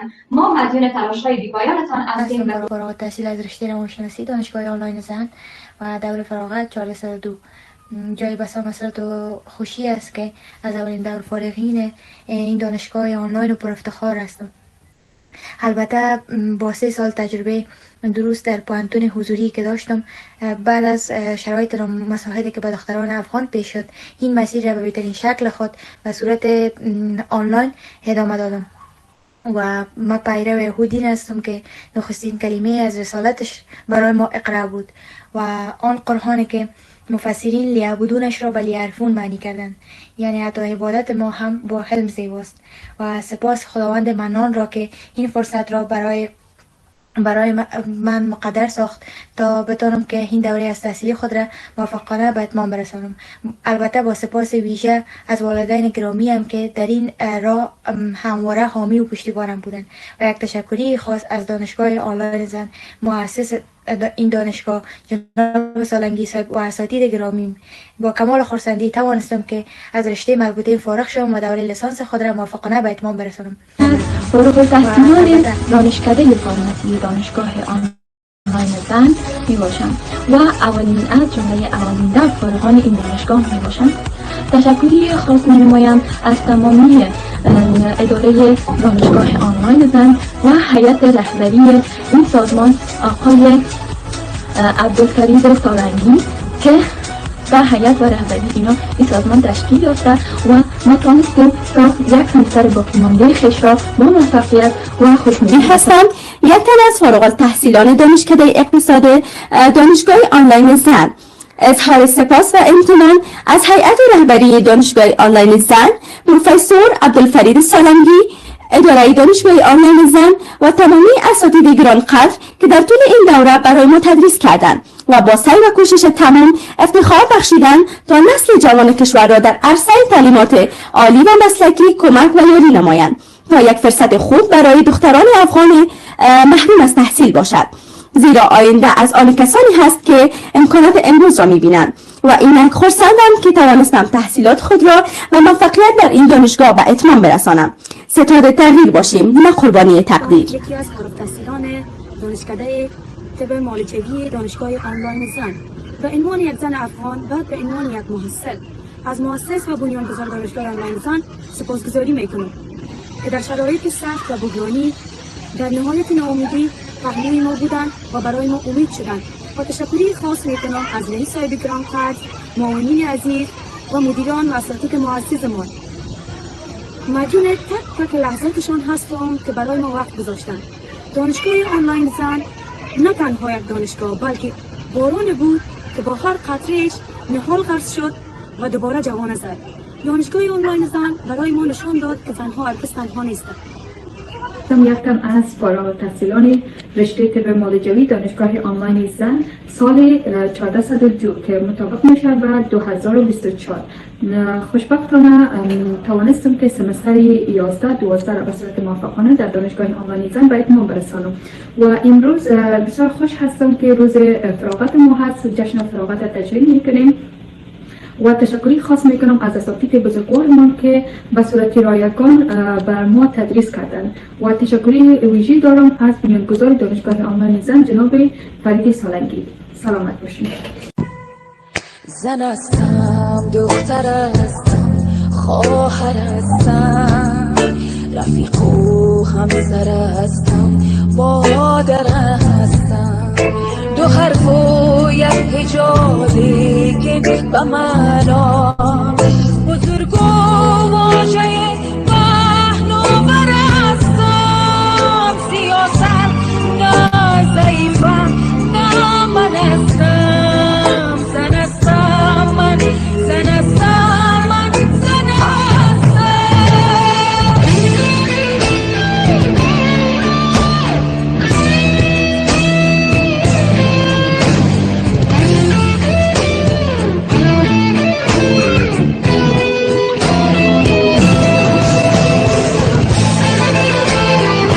فارغ التحصیلان دانشکده دانشگاه آنلاین زن می باشم و اولین فارغان این دانشگاه می باشم.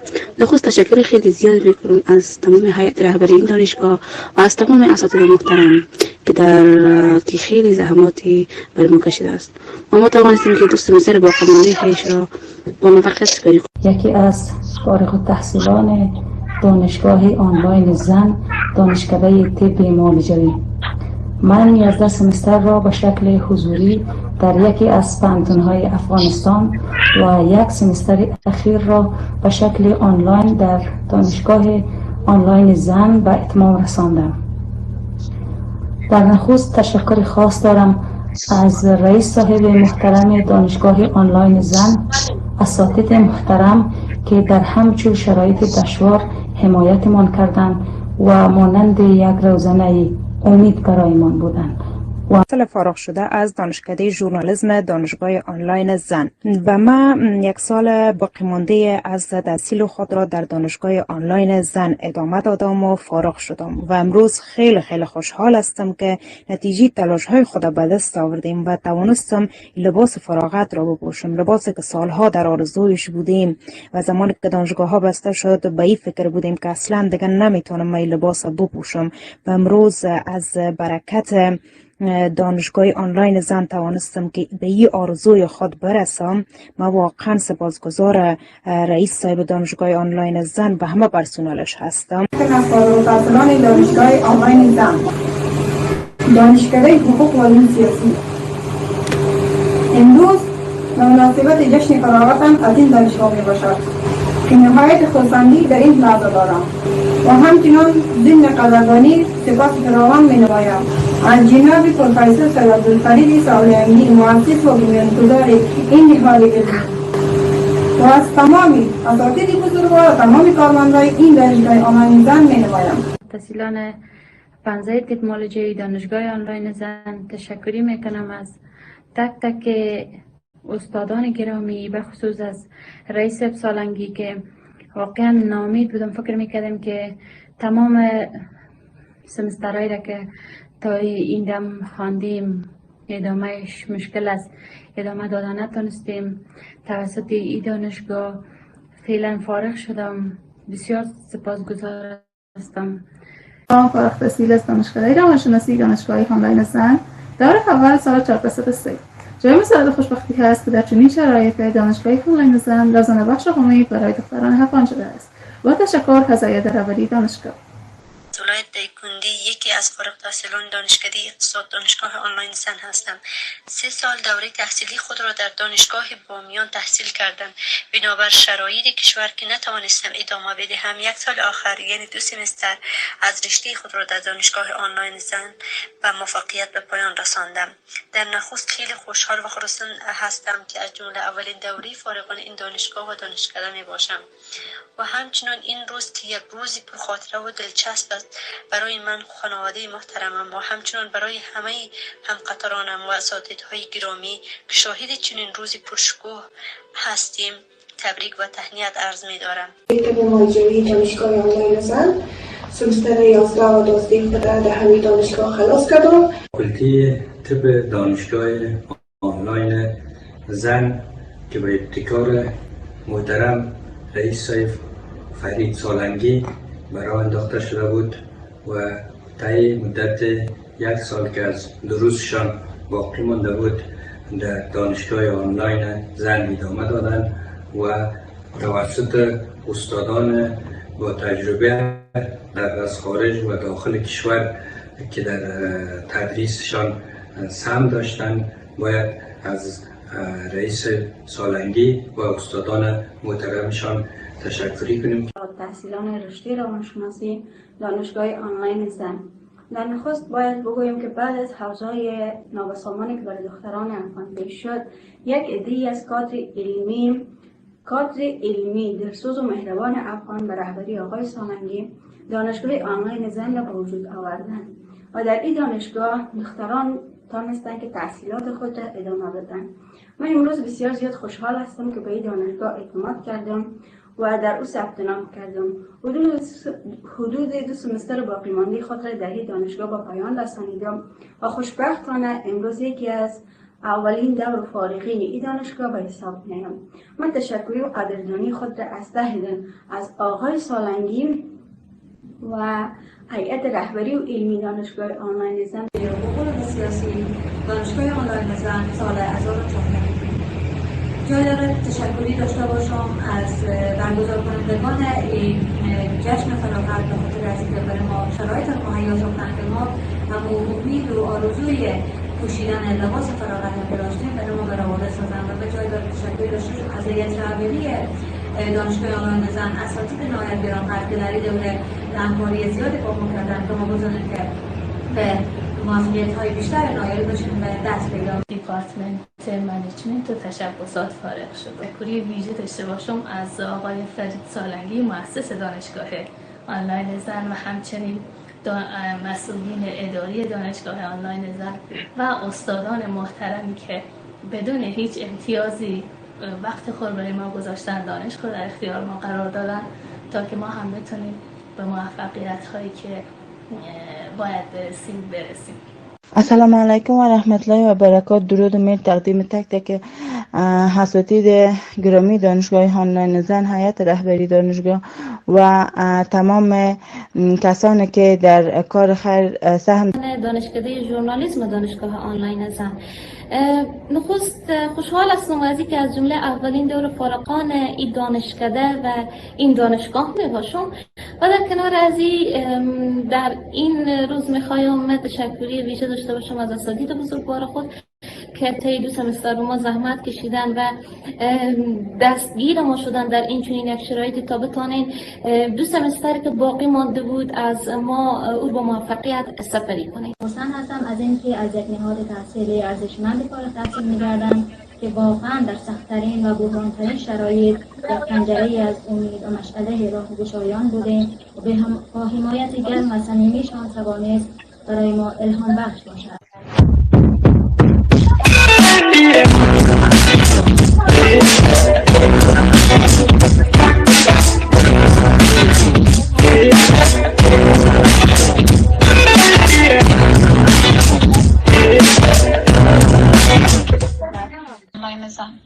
در قلم نخست خوشحالم از این که یک تن از فارغ التحصیلان دور اول دانشگاه آنلاین زن هستم و جا دارد تشکری نمایم از رئیس صاحب دانشگاه آنلاین زن، هیئت رهبری و اساتید عزیز و گرانقدر. واقعا مدیون تمام زحمات شما هستیم.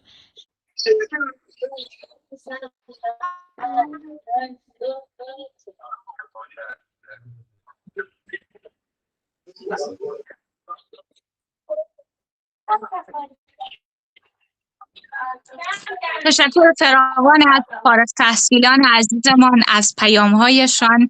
یک بار دیگر پایان دوره کارشناسی برایتان تبریک و تهنیت عرض می‌دارم. و اکنون در این زمان از تیم تصدی نشرات خواهشمند هستیم که ویدیوی تقدیر 2 مهمان گرامی ما را به دست نشر بسپارند و همچنان با ختم این ویدیو از جناب معاون صاحب علمی دانشگاهمان محترم کهنمل سهیلا عرفانی درخواست صحبت می‌نماییم که در لابلای صحبتشان تقدیر از 2 مهمان ویژه‌مان هم داشته باشند.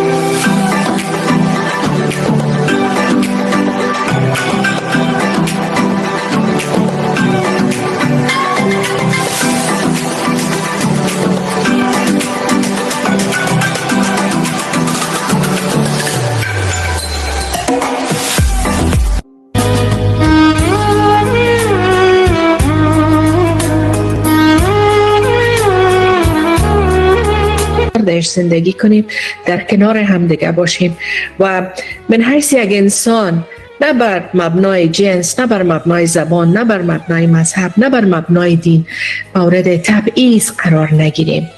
بیاین زن بودن که امروز جرم و مجرم بودن شناخته میشه به عنوان یک صفحه جدید آغاز کنیم و افتخار داشته باشیم که زن هستیم، دختر هستیم، در افغانستان هستیم، فرق نمیکنه کو دوزخ است. سپاس و سلام به همه آزادگانی که به خاطر کسب تعلیم و ترویج معرفت کمر همت بستند. سلام به او قهرمانانی که با تمام تاریکی و با تمام یأس و ناامیدی در دل تاریکی برای روشنایی می جنگند. سلام به همانهایی که علم را بر جهالت انتخاب کردند و سلام بر همه اونهایی که میخواین برای عدالت و حقشان بیستند.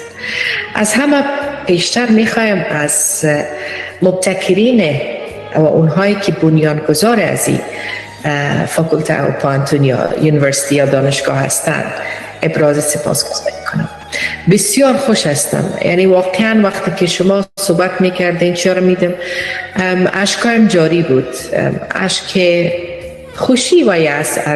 در صورتی که علاقه باشه حاضر هستم حداقل برتان یگان وقت لکچر اگر در بخش قانون باشه، بخش حقوق باشه، در خدمتتان باشم، در کنار شما با مو شکل که به اصطلاح دوستا رضاکار کار میکنن. در ضمنش هرگاه نیاز به استادای بیشتر باشه، مخصوصا اونایی که در خارج از افغانستان زندگی میکنن، در این راستا هم امرای فاکولتیتان و یونیورسیتیتان همکاری داشته باشم. مراجعه کنیم و دلقباب کنیم همه و بزرگوارانی را که دلشان بر افغانستان میتپه، چی خارجی و چی هم داخلی. من نمیگم که چقدر دشوار است. این روزهایی را که شما جواهر زیبایی هست که فقط شماها دارین و انسانهای مثل شما داره. عزیزای من، خواهرای نازنین من، بانوان قهرمان سرزمین من، مردهایی که در کنار ما ایستاده هستند در این روزهای دشوار، واقعا مرد هستند. من بسیار خوش هستم که جناب سالنگی صاحب در ضمنش جناب پروفسور مردهایی که در کنار ما ایستاده هستند در این روزهای دشوار، واقعا مرد هستند.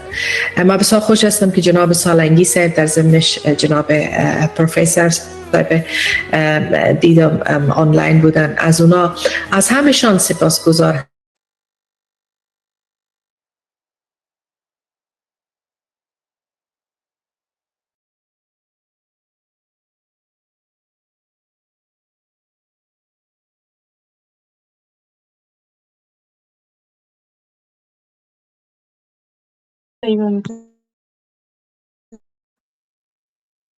جناب معاون صاحب بفرمایید، مایک در اختیار شما.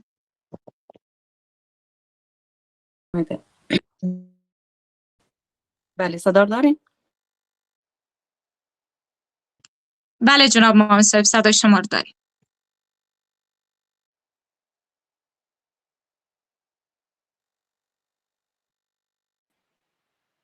معاون صاحب، جناب معاون مایک مایک شما خاموش.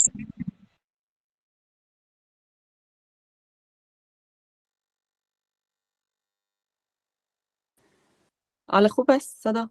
مایک خودش قطع میشه، نمیفهم چرا. خب آن صدا هست؟ بله، تشکر. سلام و درود عرض میکنم خدمت یکایک شما عزیزانی که در این محفل حضور دارین، از هیئت رهبری دانشگاه آنلاین زن تا تمام اساتید بزرگوار، مدیر صاحبای محترم و دانشجویان عزیز ما. سلام ویژه خدمت مهمانان ویژه این برنامه، جناب دکتر سید میرویس بلخی، محترم خانم شکریه جان بارکزی، محترم راحله جان صدیقی و محترم دکتر سید سریا پیکان اگر حضور دارن. سلام ویژه دارم خدمتشون. بسیار خوشحال هستیم که در آستانه فراغت دانشجویان عزیز از دانشگاه آنلاین زن هستیم. در دروز اخیر شاهد قهرمانی های زنان عزیز ما و دختران پر استعدادی هستیم که جهان را به لرزه در آوردن با گام های استوارشان و با قهرمانی هایشان. دیروز شاهدی بودیم که دختر افغان و دختر کشور ما در دیار غربت در کشور فرانسه مدال برنز در بازی‌های المپیک کسب کرد و امروز شاهد فراغت 60 تن از دانشجویان دانشگاه آنلاین زن هستیم. مطمئن باشین که اگر شما امروز در آستانه فراغت قرار دارین و دانشگاه و تحصیل و کسب علم و معرفت انتخاب کردین، شما بزرگترین و با ارزشترین مدال‌های زندگی را کسب کردین و این مدال امروز به شما اهدا میشه به عنوان دانشجوی فارغ التحصیل، به عنوان دانش آموخته دانشگاه آنلاین زن که فارغ التحصیل میشین امروز و پا میگذارین به عرصه کار و ادامه تحصیل و یا موفقیت های بالاتر و دستاورد های بعدی. بنابراین ما افتخار میکنیم به تک تک شما عزیزان، به یکایک شما کسانی که از خانه نشستین، مطالعه کردین، درس خواندین، در صنف حضور پیدا کردین و امروز فارغ التحصیل شدین. خوشحال هستیم و افتخار میکنیم که حداقل در تحقق رؤیاهای شما که فراغت از تحصیل بود ما اشتراک کردیم و دست شما را گرفتیم و شما هم نشان دادین، نه تنها به خانواده های خود بلکه به دنیا نشان دادین که قهرمان هستیم. هیچ قدرتی، هیچ مانعی و هیچ نهادی و هیچ حکومتی نمیتونه شما را از پای در بیاره، نمیتونه شما را خانه نشین کنه. شما از خانه های خود با صلاح علم جنگیدین و می جنگین و علم انتخاب کردین. من واقعا به تک تک شما افتخار میکنم و به یکایک شما افتخار میکنم. تبریک میگم به شما این فراغت از تحصیل و امیدوار هستم که روزی ببینیم که هر یک از شما در جایگاه های بلند تحصیلی و علمی قرار دارین و همچنان بهترین انشالله حرفه ها را در سطح اجتماعی دارا بشین. همین که شما در این 3 سال از خستگی ناپذیر جنگیدین، این خودش بالاترین دستاورد هست و بزرگترین موفقیت هست. خب من زیاد صحبت نمی کنم، فقط خواستم یک تشکری بکنم و خوش آمدید بگم به همه شما و تبریک بگم فراغت شما را از تحصیل. 2 تن از عزیزانی که با دانشگاه آنلاین زن به شکل بسیار صمیمانه همکاری کردن و دست دخترای افغانستان گرفتن، امروز ما از اونها تقدیر میکنیم. بانو شکریه بارکزی که 1 سمستر تحصیلی را در خدمت دانشجویان دختر ما بودن و تدریس کردن، ما از اونها تقدیر میکنیم و تقدیرنامهشان را شما دیدین در ویدیو. همچنین بانو راحله صدیقی که از بنیاد راحله ترست به 35 دختر ما بورسیه یا کمک هزینه تحصیلی اهدا کردن و دست اونها را به گرمی فشردن. از خانم صدیقی هم تقدیر میکنیم که در کنار دختران ما بودند و دست اینها را فشردن. امیدوار هستیم که نهادهای دیگری هم که در این برنامه حضور دارند و می توانند به یاری دختران افغان بشتابند، اونها هم بیاین و صمیمانه همکاری بکنن با دختران افغانستان و با دانشگاه آنلاین زن. من فهم که خانم بارکزی تشریف دارن. ویدیویی که دیدید از سال گذشته و از سمسترهای گذشته بود که تدریس کرده بودن. اگر خانم بارکزی تشریف دارن و پیامی دارن، ما صدای اونها را میشنویم و ما که در اختیارشان قرار میدم. نمیفهم که تشریف دارن. اگر که هستن یک سلام بسیار خوش آمدین. بانو شکریه جان بارکزی، زنده باشین. تشکر. ما اجازه بدیم که جریان بله پیامشان ما میشنویم. بفرمایید خانم بارکزی. بعد از این با صحبت‌های بارکزی شروع کنیم. فاکولتیتان و یونیورسیتیتان داشته باشم. مراجعه کنیم و دلقباب کنیم همه و بزرگوارانی را که دلشان بر افغانستان میتپه، چی خارجی و چی هم داخلی. من نمیگم که چقدر دشوار است. این روزایی را که شما جواهر زیبایی هست که فقط شماها دارین و انسانهای مثل شما داره. عزیزای من، خواهرای نازنین من، بانوان قهرمان سرزمین من، مردهایی که در کنار ما ایستاده هستند در این روزهای دشوار، واقعا مرد هستند. ما بسیار خوش هستم که جناب سالنگی صاحب در ضمنش جناب پروفسور مردهایی که در کنار ما ایستاده هستند در این روزهای دشوار، واقعا مرد هستند. ما بسیار خوش هستم که جناب سالنگی صاحب در ضمنش جناب پروفسور دیدم آنلاین بودن، از اونا از همشان سپاسگزار هستم. من حیث یک کوچک شما، من حیث یک خادم شما، متاسفانه قرار قبلی دارم به هیچ عنوان از پیشتان دور و جدا نمیرم، فقط همی دیوایس تغییر میتونم به دلیل از اینکه باز درایی که میرم همین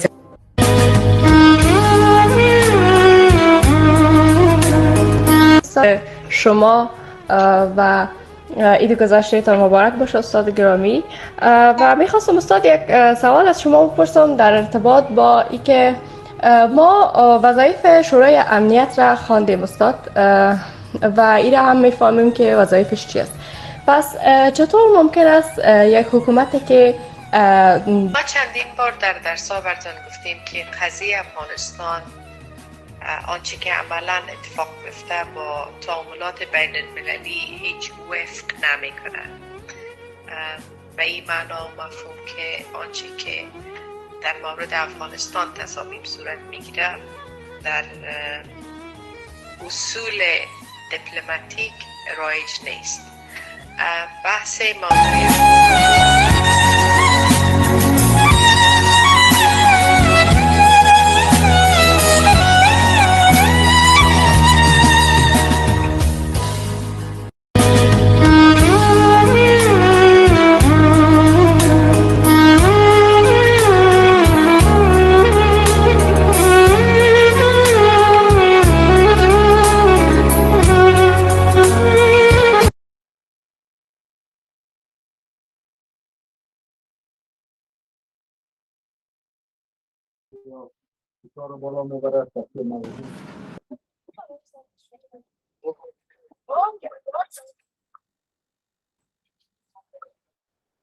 تشکر. من صدا ندارم، نمیفهم که صدای شما رو دارم. بانو بارکزایی بفرمایید.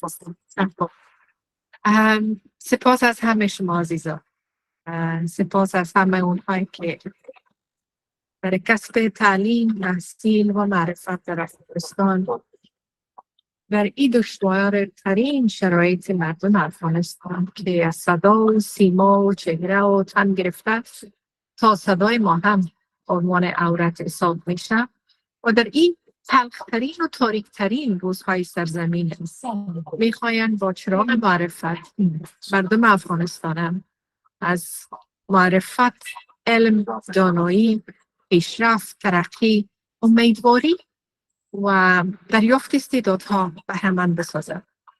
و از تک تک شما بزرگواران، از جمع استادان عزیز و همچنان شاگردان عزیز که وقت میگذارن، زحمت میکشن و میآین مایه میگذارن از وجود خود با تمام ریسک که هست درس میخوانن. آتشی که شما برای درس خواندن دارین، امیدی که برای آینده دارین، هدف بزرگی که برای خودسازی خود و اعتماد به نفستان دارین، از هر یکی شما قهرمان تاریخ دنیا و افغانستان ساخته. و من حیث یک کوچک، من حیث یک کسی که تجربه تدریس در مؤسسات تحصیلات عالی نداشتیم، گاهی رفتیم یک لکچر در داخل و بیرون از افغانستان در مؤسسات تحصیلات عالی داشتیم، مخصوصا اون هم در یک سال که از حوادث فامیلی گرفته تا بسیار حوادث سیاسی هم وقت ما را گرفت. با تمام حوصله‌مندی تک تک شما عزیزان در کنار ما بودید. اما بسیار خوش هستم از اینکه همراهتان هستم، در کنارتانم هستم. امید میکنم که بیشتر از این بتانم باعث خدمت شما باشم در حدی که میتوانم در محدوده که میتوانم و افتخار میکنم بر ما بودن با شما عزیزا، با شاگردای عزیزم یک قوت و انرژی داده میشم. ما از شما مخیم و باور ما شما بوده. تشکر خانم جسور و قهرمان وطنمون. شما افغانستان گم شدین بر من دوباره میتین و باور دستای توانای شماست و معرفت که دارین. این روزای تلخ، این روزای سخت، این دشواری ها چیزایی که میگذرن. ما در سختی و توانمندی های پی میبریم، در دشواری ها و اهداف خود و در محدودیت ها و استعدادهای خود. این در حقیقت زمانی است که ما خود من حیث یک انسان مسئول در یک اجتماع با تمام چالش هایی که هر روز میبینیم، با تمام خشونتی که حس میکنیم و با تمام آپارتهای جنسیتی که نسبت به جنس ما هست، با تمام ناهنجاری هایی که در اجتماع ما هست، با تمام مشکلات و مشقت اقتصادی، اجتماعی، سیاسی، روانی و خانوادگی، هنوز هم دست به دست هم میدیم. هنوز هم میخوایم صنف داشته باشیم، هنوز هم میخوایم درس بخونیم، هنوز هم آرزو داریم. ما آرزوی بزرگی بر همه عزیزایی که تانستن سند فراغت به دست بیارن تبریک برشان میگم، به تک تکشان. بر شاگردان گاه ناگاهی هر وقت که لینک هایی از اسکالرشیپ برشان روان کردیم، لطفاً با همگانی بسازیم. اونایی که فاکولته خود خلاص میکنن میتونن اپلای کنن. بسیاری کشورها است با محدودترین شرایط اما باز هم دروازه ها باز است، میتونین از فرصت ها استفاده کنید. یک چیز میخوایم براتون بگویم، فراغت از یک دور تحصیلی در حقیقت آغاز یک دور مسئولیت پذیری دیگر است. از خواندن و کسب معرفت هیچ وقت انسان ها فارغ نمی باشند و همه ایتان دوست دارم و واقعا بر ما جای افتخار است که همراهتان بودیم، در کنارتان بودیم. یک بار دیگر از جناب آقای سالنگی، از تیم همراهشان، از بانو زمانی، از همه شما عزیزان، از تک تک استادانی که در اینجا هستن، از شاگردای عزیز، از فامیلایشان سپاسگزاری میکنم. با امید از اینکه بتانیم زمینه پسا گذر هم برتان برابر کنیم، یعنی دورهای ماستری باشه و بیشتر و پیشتر است و همچنان بتانیم با پشتکار استادای عزیز در بیرون از افغانستان در نوع تمامیت باشیم که حداقل سند که دریافت میکنین، کسب میکنین، یک سند معتبر و با اعتبار باشه. مزاحمتان نمیشم، ببخشید که ما در یک جای مناسب نیستم. دیرتر پیوستم چون دیرتر لینک برم رسید، اما خوشحال هستم که هستم همراهتان. شما قوت ما خانم بارکزایی زنده باشید. دوستتان دارم.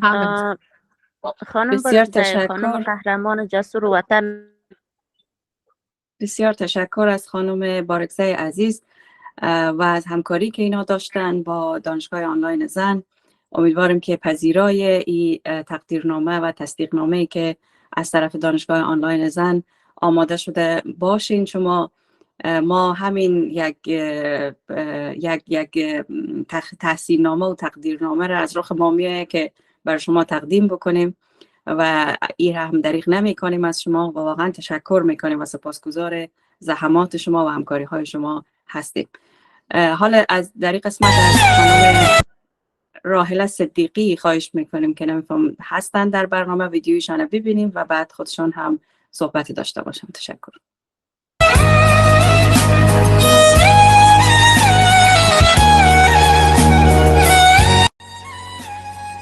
ما میخوایم که یک موضوعی که سالنگی صاحب و ما و همکارای عزیز در یک برنامه بحث داشتیم برای از که چطور بتانه راحله ترست همکاری بکنه برای پانتون آنلاین زن.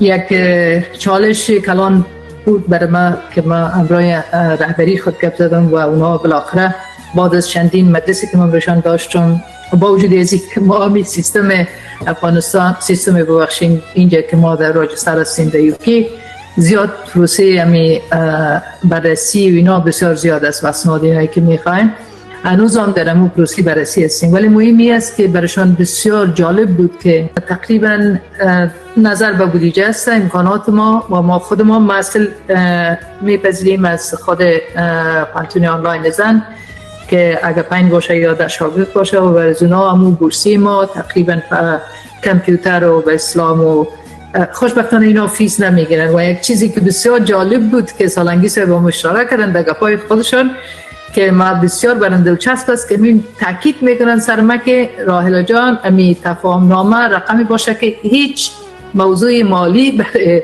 پانتون آنلاین زن نباشه. و بسیار جالب بود. ما برشان گفتم که برادر ما امی مسئولیت مالی که اینترنت برای دخترها به دستشون قرار بگیره امیر ما میگید شما مطمئن باشید من در تفاهم نامه چی میکنم شامل میسازم این موضوع که شما مسئول نیستین و ما این کار میکنیم. و این واقعا نشان میده که دیگه چیزی که اینا یک الگو هستند واقعا الگوی رضاکاری هستند. در افغانستان فرهنگ رضاکاری اونقدر زیاد رواج نداشت. درست است موضوع اشر در کارهای عمومی و دیگه مسائل بوده، در مسائل اکادمیک، در مسائل علمی و فرهنگی و اینا اونقدر زیاد رنگ رضاکاری بسیار مشهود نبوده و این یگانه الگو هست خوشبختانه که این بتونه که تکثیر شوه اینمی الگوی رضاکاری. و ما راستی افتخار میکنم به همت والا و بلند تماما استادای گران قدری که زحمت میکشن و رضاکارانه فرصت خودم میتن درس میتن.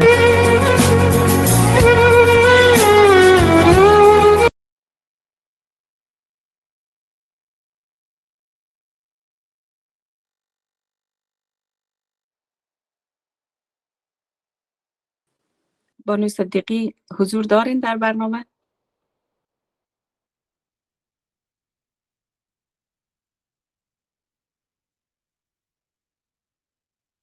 مثل که بانو صدیقی نیستن، درست است؟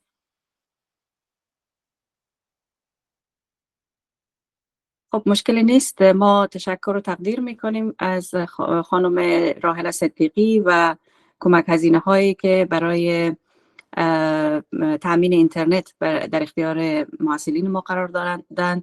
تشکر ویژه داریم از ایشان و این تقدیرنامه را هم تقدیم میکنیم به حضور ایشان. من بیشتر از این صحبت نمی کنم. یک بار دیگه فراغت همه شما عزیزان تبریک میگم و آرزوی موفقیت ها و دستاوردهای افزونتر برای شما دارم و ما که در اختیار گرداننده های عزیز برنامه قرار میدم. روز شما، شب شما خوش. ما را نتوان باخت، ما سوخته ایم. آتش نتوان زد، برافروخته ایم. ما را نتوان شکست تا سانه دوست. هر جا که دلی شکست ما دوخته ایم. درود بر کسانی که دیواره های دلمان را در آستانه فرو ریختن دیدند و او را استوار ساختند و به دریافت پاداشی بابت آن فکر نکردند. مهمانان عزیز، قطره‌هایی از عطر حضورتان فضای این مکان را معطر ساخته و افتخار میزبانی از چنین جمعی را برای خود گرانمایه دانسته. ابتدا سلام و احترامات خود را تقدیم سروران گرانقدری می‌کنیم که با زحمات و تلاش‌های خستگی ناپذیر خود این بنای عظیم علم و فرهنگ را بنا نهادند. ما امروز شاهد ثمرات ارزشمند آن هستیم. رئیس و بنیانگذار گرامی این مجموعه محترم کهنیار عبدالفرید سالنگی، بنیانگذار و معاون صاحب اداری ما محترم استاد فریده حیدری، معاون صاحب علمی ما محترم کهنمرد سهیلا عرفانی و همچنان محترم استاد عادل زمانی معاون صاحب امور محصلین ما. همچنان سلام و وقت بخیر خود را به همه اعضای محترم هیئت رهبری دانشگاه آنلاین زن و همه کادر علمی و اداری دانشگاه تقدیم می‌کنیم و خدمت مهمانان ویژه و همه شما مهمانان عزیزی که به برنامه امروز ما حضور دارین و تا این لحظه با ما همراهی داشتین. در بخش دوم برنامه قرار داریم. من تشکر میکنم از معاون صاحب علمی، همچنان از وقت نشرات ما بابت نشر ویدیوی تقدیر و از همکاران ویژه دانشگاه آنلاین زن بانوی فرهیخته و شخصیت ارزشمند بانو شکریه بارکزئی و همچنان بانو راحله صدیقی از همکاری های همیشگیشان تشکر میکنم. و همچنان فارغ التحصیلی ارزشمند به همه فارغ التحصیلان ما تبریک و تهنیت عرض میکنم و از همه شما عزیزان خواهش میکنم که تا ختم برنامه ما را پر انرژی همراهی بکنید. در این قسمت برنامه دعوت می داشته باشیم از محترم پوهنوال ثریا پیکان از مهمانان ویژه برنامه امشب ما که در این قسمت برنامه ما را از کلام گوهربارشان مستفید بسازند. پوهنوال صاحب اگر در برنامه هستین مک در اختیار شماست.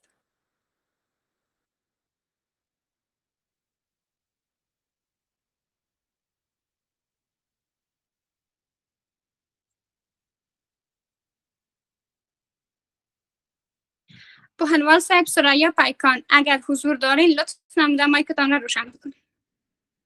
مایک در اختیار شما قرار داره.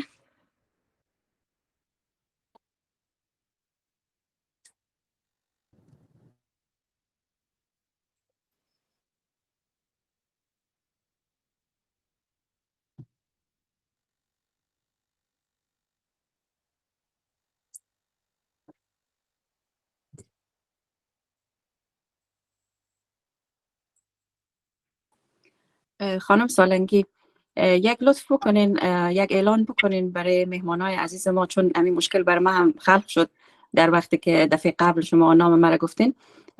مایک غیر فعال است، یک دفعه خارج شون از برنامه و باز دوباره که جاین شون مایک برشان فعال میشه، درخواستی روان میشه برشان و این مشکل حل میشه، چون فکر میکنم از ابتدای برنامه همین مشکل وجود داشت. تشکر. بله حتما. تشکر میکنم آن صاحب عزیز. بانو پوهنوال صاحب اگر در برنامه هستین مایکتان روشن نمیشه لطفا یک بار دستان بالا بکنین تا خواست بسازیمتان. بفرمایین بانو بهاره عطایی صاحب بزرگوار. دستان بالاست. سلام به همه، امیدوارم خوب باشین. مایک برای همه باز است، مایک بسته نیست. البته اگر میتونم واسه جلسه تشریف داشته باشم میتونم که صحبت داشته باشم. مایک باز است کنید. بله میشنوین صدای من؟ الو؟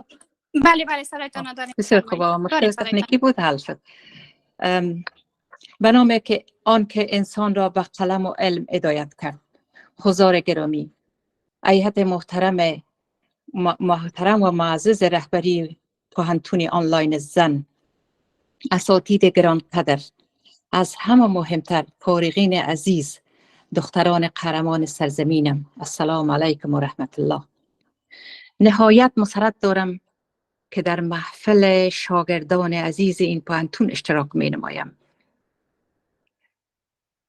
و تشکر می کنم که اجازه صحبت برای من داده شده.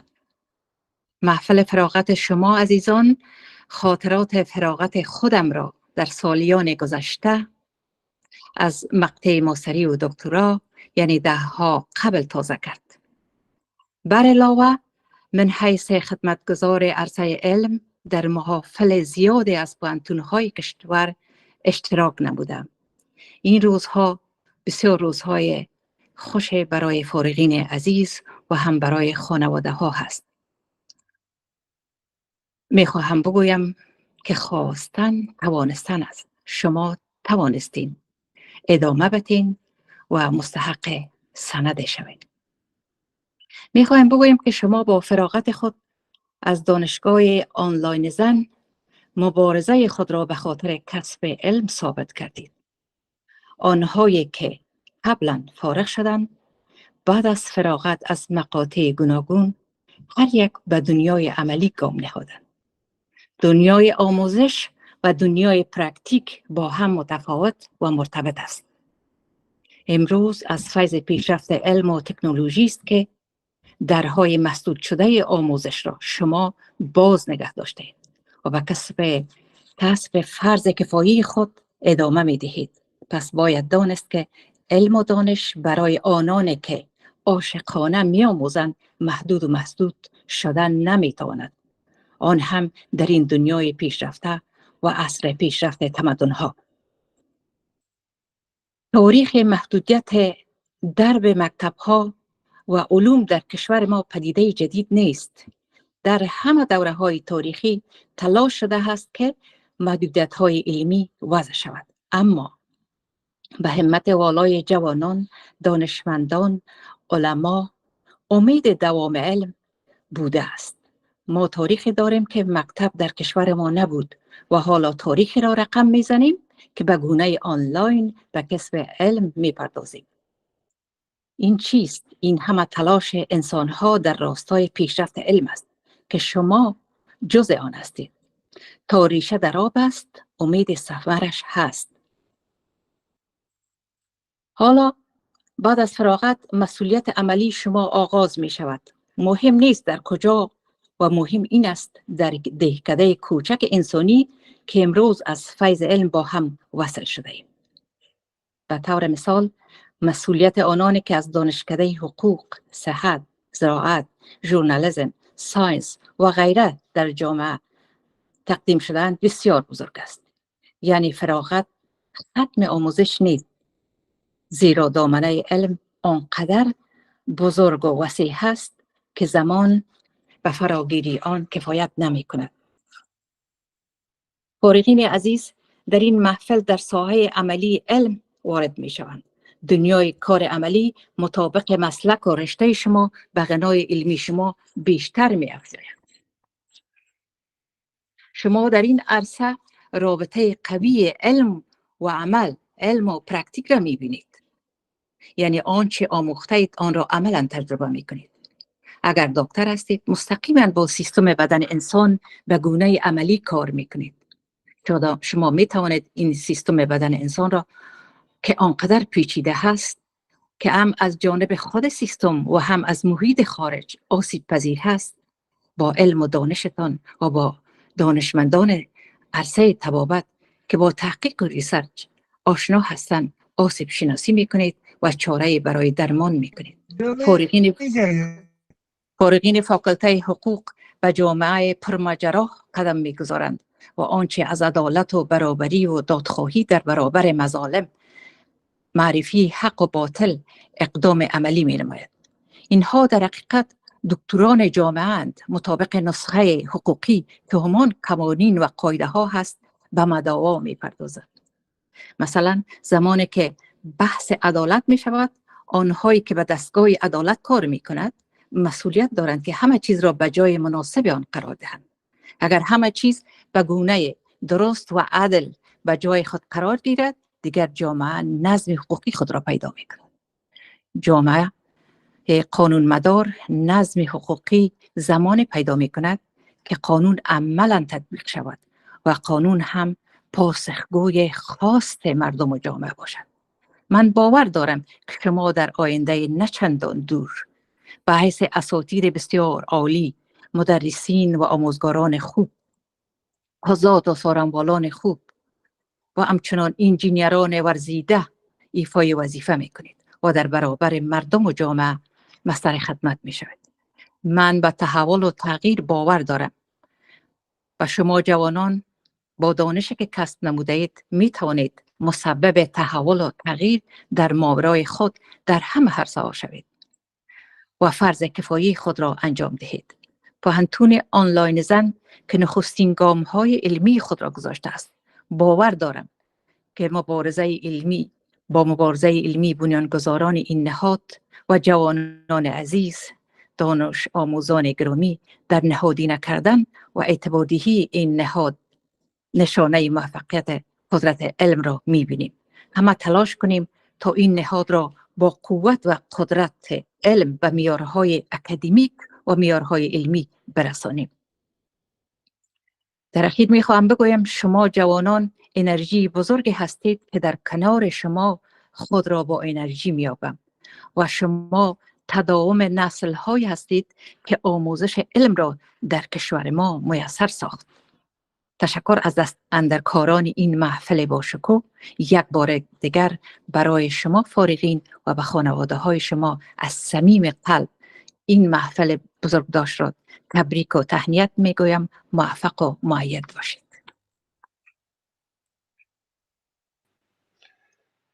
علم د ژوند رڼا ده. له علم سره هر مرحله اسانه کیږي. کتابونه د ژوند ملګری دي او پوهه د ژوند کیسه بیانوي. له علم سره ژوند روښانه وي. د کتابونو په پاڼو کې هر راز پوهه شته. علم د شمع په څیر ده چې تیاره له ژوند نه لرې کوي.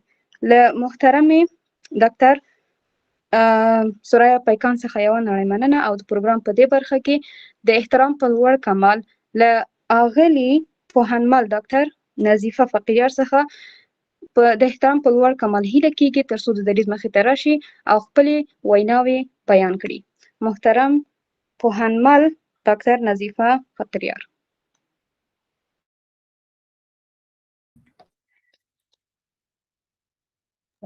سلام به همه همکارای گرامی. و معذرت میخواهیم که یک کم جای من مناسب نیست به خاطر که مشکل فکر کنم در آجنده خلق شده بود. بازم ما میخواهیم پیام خدا که بر مسئله عزیزم دارم میخواهیم این پیام کوتاه بر شما خدمت شما عرض کنم. امروز در این محفل پر افتخار ما گرد هم اومدیم تا یک دستاورد بسیار بزرگ و یک موفقیت ارزشمند ما جشن بگیریم.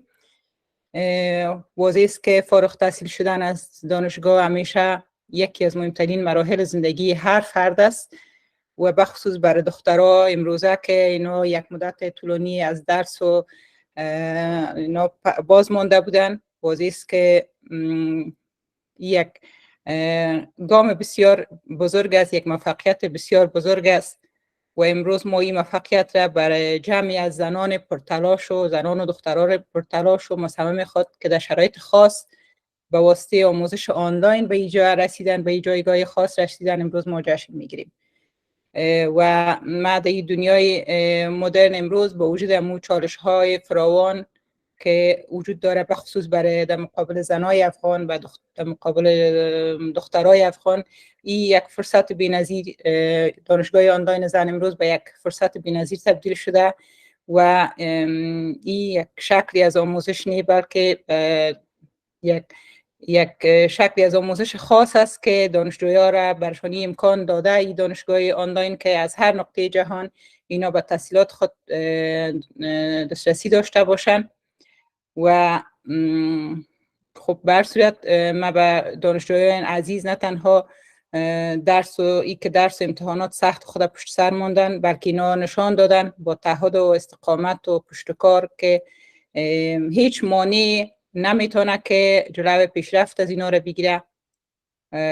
و امروز شما جوانای عزیز نه تنها به عنوان فارغ التحصیلای از این دانشگاه بلکه به عنوان الگوهای واقعی از قدرت و انگیزه برای نسل آینده شناخته میشین و ما این فارغ التحصیلی را نه تنها پایان یک مرحله بلکه یک آغاز سفر جدید به شما دانشجویا و تجربیات که کسب کردین آماده هستین که به جامعه خدمت کنین، تفاوت ایجاد کنین و در ساختن آینده بهتر به خود و به دیگران نقش داشته باشین. براتون این دستاورد بزرگ تبریک میگم و از طرف دیگه از همه شما به خاطر تلاشایتان و از خانوادهتان که شما را حمایت کردن هم سپاسگزاری میکنم.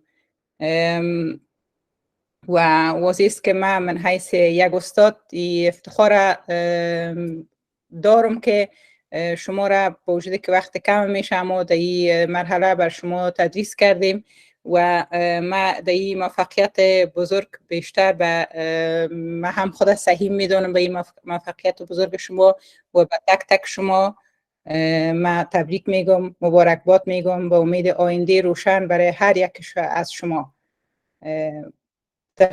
تشکر از توجهتان.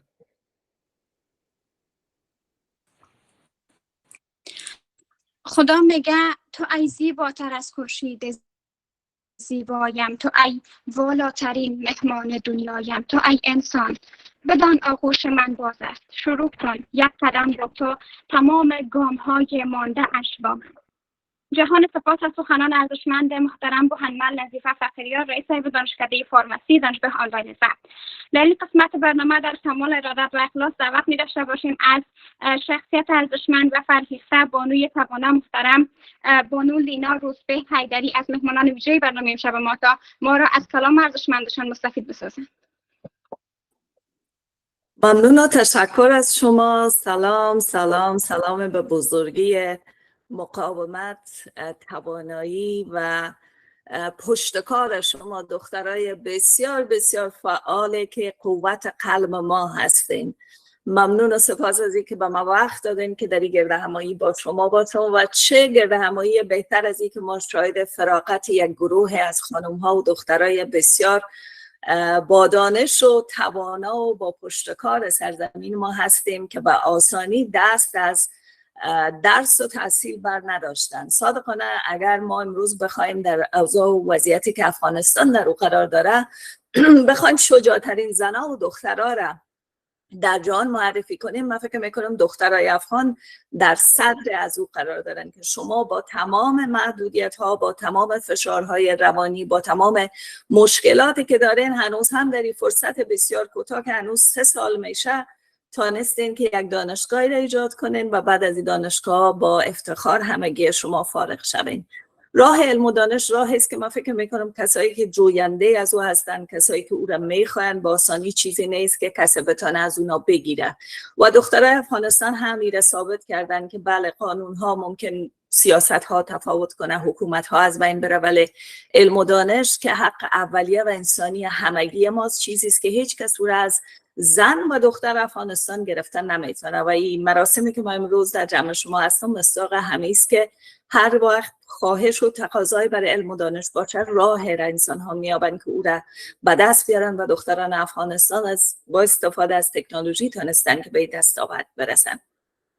شما در شرایط حال فارغ التحصیل میشین که اکثر شما در داخل افغانستان هستین. اکثر شما ممکن با ناامیدی های زیاد دست پنجه نرم کنین، ممکن فرصت برای شما دست نده که شما بتونین این علم و دانش و سواد و این چیزهایی را که یاد گرفتین به شکل عملی در محیط کار از او استفاده کنین. ولی امیدوار هستم که به همین اندازه که شما با پشت کار تا اینجا خود را رساندین، این را به یاد داشته باشین که همیشه زمستان نمیمانه. روز انشالله فرا میرسه که شما وقتی ای را خواهید داشت تا آموخته های خود را به شکل عملی در جامعه خود از او استفاده کنید و سمت انکشاف جامعه خود یک نقش مؤثر و تاثیرگذاری را داشته باشید.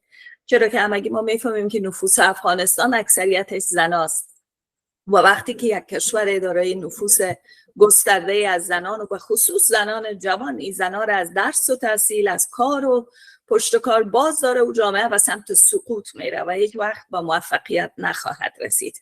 بنابراین همینطوری که با پشت کار شما تانستین با ایجاد این دانشگاه از طریق اینترنت پیش برین، باز هم با استفاده از تکنولوژی، با استفاده از فرصت های دیگه که با عرض معذرت کمک مریض هم هستم، با استفاده از این فرصت ها راه خود را به سمت کار عملی بگشاییم. من نمیخوام در اینجا سیاسی با شما صحبت کنم، محیط طوری است که بهتر از سیاسی صحبت نکنیم، ولی طوری که گفتم زمستان همیشه باقی نمیمانه و روز رفتنی است و شما باید من حیث یک نیروی با پشتکار و توانای افغانستان آماده روزی باشین که وقتی که زمستان رفت و شکل بسیار فعال و مؤثر وارد جامعه خود شوین و درست از جایی که زنان تمام چیز را ترک گفتن از همون جا آغاز کنین و باز بار مسئولیت را در هر سکتور از جامعه خود بر عهده بگیرین، بر دوش بگیرین و به پیش برین. و صادقانه ما وقتی از شجاعت و استقامت زنان صحبت میکنم، ما در کشورهای غربی معلومدار آزمونهای خود را داریم. برای الهام بخش ما برای هر شعر، برای هر نوشته که ما برای زن داشتم شما بودین. شاید اگر من به جای شما می بودم در محیط در داخل افغانستان با آسانی افسرده می شدم، با آسانی همه چیز ترک می گفتم، با آسانی خود را ناامید و بیچاره می افتم. ولی شما به من الهام بخش شدین، شما به من قوت و توانایی زن را تبارز دادین که شما تانستین با وجود تمامی محدودیت ها و پیش برین. ممنون و سپاس از وقتی که به من دادین. برای همگی شما خواهان موفقیت های روزافزون هستم. به همین شجاعت و توانایی و انرژی و کارتون ادامه بدین و انشالله روزی میرسه که باز زنان در افغانستان مطرح خواهند شد و زنان افغانستان را به سمت انکشاف و پیشرفت هدایت خواهند کرد. سپاس از وقتتون. ستاسو درانه حضور ته باید عرض وکړم چې د پروګرام په دې برخه کې موږ یو تکړه لیکواله، خبریاله او یو موفقه شاعر اغلې لینا روزبی له ځان سره درلوده. یو نړۍ مننه د نیکو او ارزښتمنو ویناو څخه. او د پروګرام په دې برخه کې د تخنیکی ټیم څخه هیله کوم ترڅو د پاتې برخه د محصلینو د فراغت ویډیو تاسو ګډونوالو ته وړاندې کړي.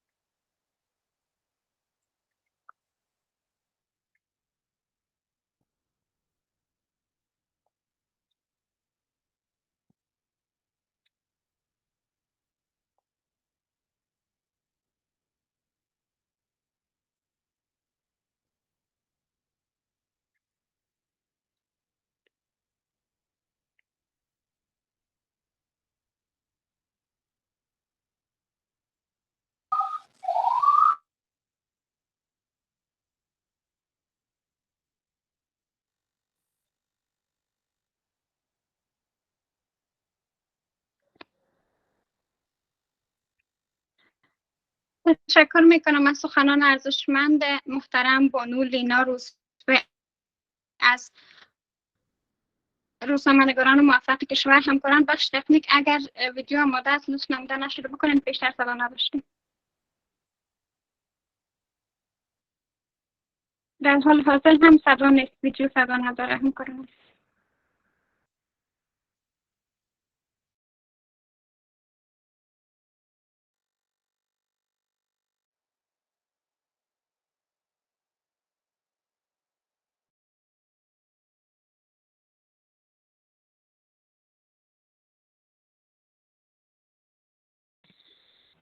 تا زمانی که مشکل تکنیکی حل میشه اگر موافق باشیم میریم به بخش بعدی برنامه. در این قسمت برنامه دعوت می داشته باشیم از محترم استاد بلقیس کارگر از استادان دانشگاه آنلاین زن تا وقت گذاشته و ما را سخنان ارزشمندشان مستفید بسازن. اگر در برنامه هستین استاد کارگر بزرگوار لطف بفرمایید.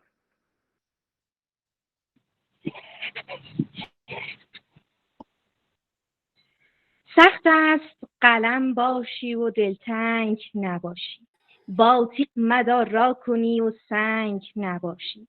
سخت است دلت را بتراشند و بخندی، ای با تو بجنگند و تو در جنگ نباشی. به نام خداوند بخشنده و مهربان عرض سلام و ادب دارم حضور یک و یک از شما عزیزان. انشالله که در صحت و عافیت باشید. امروز روز خاصی است، روزی که تلاش به سخت کوشی شما به ثمر نشسته است. به شما فارغ التحصیلین عزیز افتخار میکنم که با همت و اراده این مرحله را پشت سر گذاشتید. به یاد داشته باشید این پایان یک سفر نیست، بلکه آغاز فصل جدیدی است. امیدوارم همواره با اعتماد به نفس و اراده قوی به پیش بروید. ابتدا سپاسگزاری میکنم از رئیس و مؤسس دانشگاه آنلاین زن عبدالفرید سالنگی و همچنان معاون صاحبای محترم، اعضای محترم هیئت رهبری دانشگاه آنلاین زن، رؤسای محترم دانشکده آنلاین زن، آمیرین محترم، مدیر صاحبا و استادان نهایت گرامی. حمایت و زحمات شما باعث ایجاد محیط پویا و سازنده بوده است. امروزه شاهد این موفقیت بزرگ شدیم و همچنین سپاسگزاری ویژه دارم از تک تک از محصلین گرامی، از فارغ التحصیلین عزیز که در این شرایط سخت با ما همراه بودن و به ادامه تحصیل پرداختن.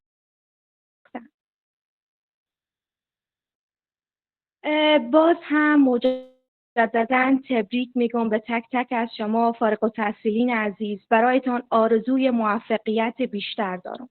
انشالله که دروازه های موفقیت به روی تک تک شما باز خواهد گردید و راهی که ادامه دادین انشالله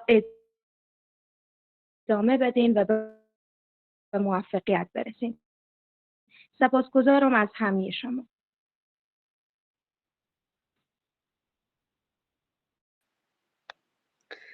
کامیابی د هغو کسانو حق دی چې د خپل هدف لپاره له زحمت سره مخ کیږي. هر ګام چې اخلئ تاسې خپل هدف ته رانږدې کوئ. ځنډ مه کوئ، مخې ته لاړ شئ. تاسو هغه ځواک لرئ چې د هرې ستونزې سره مخ شئ او مبارزه وکړئ. له اغلي استاد بلقیس څخه یوه نړۍ مننه او د پروګرام په دې برخه کې بلنه ورکوم استاد منیر سادات ته ترڅو خپلې ویناوې ګډونوالو ته واوروي. استاد منیر سادات.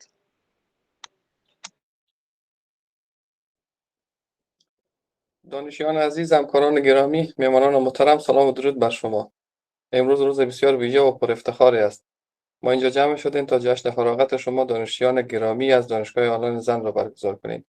جشنی که نه تنها پایان یک دوره تحصیلی بلکه آغاز مرحله جدید زندگیتان را رقم میزنه. من به نمایندگی از تمامی اساتید هیئت رهبری دانشگاه آنلاین زن با قلبی پر از شادی و افتخار به شما فارغ التحصیلان عزیز تبریک میگم. دانشیان عزیز، ما در طول این مسیر پر از چالش یادگیری شاهد رشد و پیشرفت شما بوده ایم.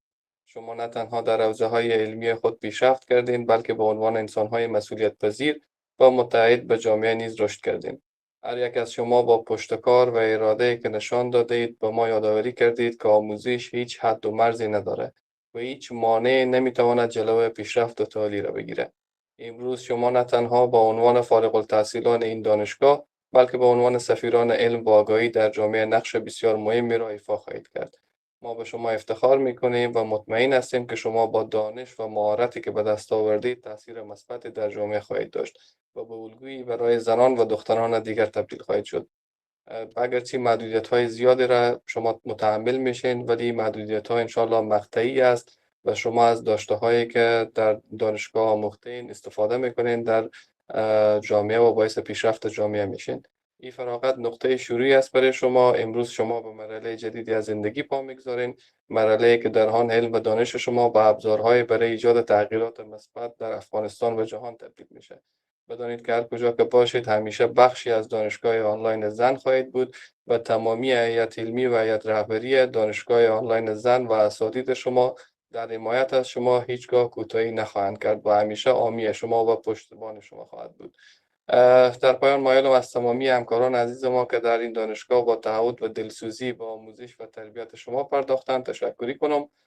خصوصا استاد سالنگی عزیز رئیس و مؤسس دانشگاه، استاد سهیلا عرفانی معاون علمی دانشگاه، استاد زمانی عزیز معاون امور محصلان و همکاران اداری و بیش از 500 استاد عزیزی که بدون در نظر داشت مسائل مادی کنار هم جمع شدند تا برای بانوان افغانستان خدمت کنند. همچنین از خانواده‌های شما که در این مسیر طولانی با صبر و حمایت بی‌پایانشان همراه شما بودند. دانشجویان عزیز، آینده از آن شماست. با قلبی پر از امید و نگاهی به افق‌های روشن پیش رو به راهتان ادامه دهید. به شما ایمان داریم و یقین داریم که شما قادر خواهید بود تغییرات بزرگی را در جامعه ایجاد بکنید. با آرزوی موفقیت برای تک تک شما و امیدوارم و آرزو دارم که هر چه زودتر دروازه دانشگاه‌ها و مکاتب نیز برای دختران و خواهران ما باز بشه تا مثل گذشته دوش مردان در پیشرفت و تعالی جامعه نقش مهمی را ایفا بکنند. در پایان باز هم فراغت شما را برای شما و تمامی هیئت رهبری و استادان شما و خانواده و فامیل های محترم شما تبریک عرض میکنم. امیدوار هستم که آینده روشن و پر افتخار را نصیب شما داشته بشود و همچنین پله های موفقیت را یکی پای دیگری طی بکنید و امیدوار هستم که به زودترین فرصت ماستری و دوره های پیشرفته تر و بالاتر علمی را هم طی بکنید. ممنون و سپاسگزار شما هستم که وقت برم دادین. زنده و سلامت باشین. با آرزوی موفقیت تمامی شما عزیزان. چارلی چاپلین میگه ما انسان ها مثل قلم رنگی هستیم. شاید رنگ مورد علاقه یکی دیگه نباشیم اما یک روز به خاطر کامل کردن نقاشی های من حتما به یکی دیگه نیاز پیدا میکنیم.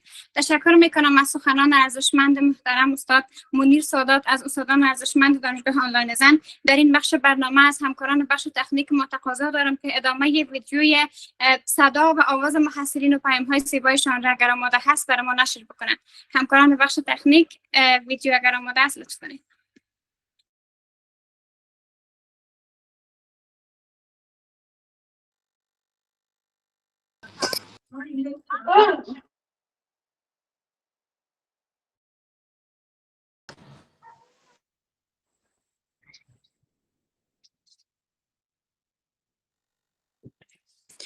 ویدیو صدا نداره همکاران عزیزه که دوباره نشر بکنید.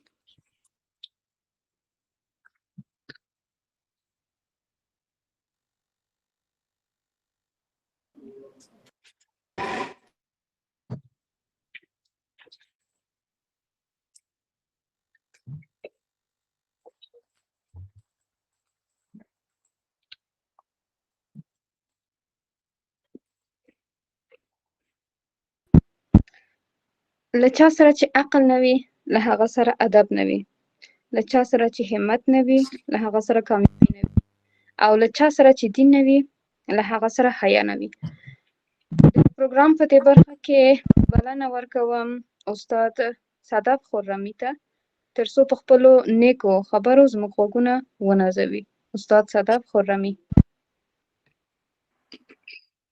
بسم الله الرحمن الرحیم. به نام و یاد خداوند بخشاینده و مهربان. عرض سلام و ادب دارم خدمت همه شما حضار گرامی. امیدوار هستم که صحت و سلامت باشین.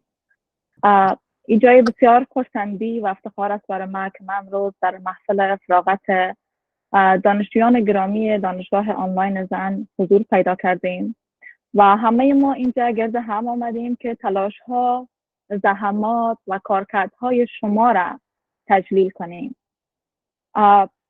ما بیش از 2 سمستر با این دانشگاه همکار بودیم و ایرا از قلب میدانم که این مسیر آسانه نبوده. شما با هزار چالش ها به صنوف درسیتان حاضر شدین و شما تصمیم گرفتین که ایستاده شوین و نبگوین بر علیه ظلم، بر علیه استبداد، بر علیه زنستیزی و امروز شما نتیجه این ایستادگیتان را میبینین. بسیار زیاد خوشحال هستم که شما تصمیم گرفتین که ایستاده شوین، شما تصمیم گرفتین که تغییر ایجاد کنین و شما نسل تغییر هستین. حضور شما، کارکرد شما و تصامیم شما ما و امثال ما و افغانستان امیدوار میسازه و یک آینده درخشان، یک آینده روشن‌تر. چون باور ما به این است که شما نسل یک تغییر ایجاد کردین، یک تغییر مثبت. یک روزی ما در افغانستان شاهد روزهای بهتر می باشیم و تمام این امیدواری ریشه های شما هستین. شماهایی که با وجود هزار مشکل به صنف‌های درسیتان حاضر شدین. ما به عنوان یک مدرس، ما به عنوان یک همکار تدریسی شاهد بودیم که چقدر شما امیدوار بودین، چقدر شما تلاش میکردین و شما چقدر با برنامه بودین. از من یک سوال پرسیدن در آمریکا که چرا دختران در افغانستان انتخاب کردن ژورنالیسم بخوانند با وجود چنین شرایطی که وجود داره. عملکرد شما برای من یک پاسخ داد. امیدواری. شما امیدوار هستین، به همین دلیل شما انتخاب میکنین علایقتان را. شما به گام‌های پا میگذارین که شما دوست دارین، علاقه دارین. خبرنگاری علاقه شماست و شما انتخاب کردین بخوانین، چون شما باور دارین که یک روز این اوضاع تغییر میکنه و تصمیم شما تصمیم درست بوده. تصمیمی که گرفتین حتما در آینده به درد شما میخوره. دانشجویان گرامی، خوارای عزیزم، من صمیم قلب بازم براتان این موفقیت تبریک عرض میکنم. فراموش نکنین که مسئولیت بسیار زیاد سنگینی بر روی شانه های شما هست. چشم امید همه ما شما هستین که اینجا حضور دارین، درس خواندین و امروز فارغ شدین. همه ما باور ما به این است که شما میتونین تغییر ایجاد کنین، تغییرات مثبت در جامعه و امیدوار هستم که این راه را ادامه بدین و این فراغت پایان یادگیری شما نباشه. ما برای همه شما از خداوند منان موفقیت، سربلندی، استقامت آرزو میکنم و تشکر میکنم از همه کسانی که اجازه را به ما دادن که امروز اینجا گرد هم جمع شویم و تجلیل کنیم از این موفقیت. این است نشانه وحدت ما، این است نمادی از افغان بودن ما که در کنار هم در سخت‌ترین شرایط ایستاده شدیم. از سراسر جهان در کنار هم آمدیم تا بگیم که حداقل ما خاموش نمی نشینیم. ممنون از اینکه برای ما فرصت دادین. ما بازم یک بار دیگه این موفقیت برای همه محصلین گرامی، برای همه اساتید بزرگوار، برای والدین گرامی که دوش محصلین همراهشان همکاری کردن تبریک عرض میکنم و تشکر میکنم. مالی که ز تو کس نستاند علم است، هرزی که تو را به حق رساند علم است. جز علم طلب نکن تو اندر عالم، چیزی که تو را ز غم رهاند علم است. تشکر میکنم مزید امتنان از صحبت‌های ارزشمند محترم استاد صدف خرم. در این قسمت برنامه یک بار دیگر دعوت میکنم از همکاران بخش تکنیک ما که ویدیو ارزشمند پیام‌های زیبای فارغ التحصیلین ما را به دست نشر بسپارند. همکاران عزیز لطف کنید.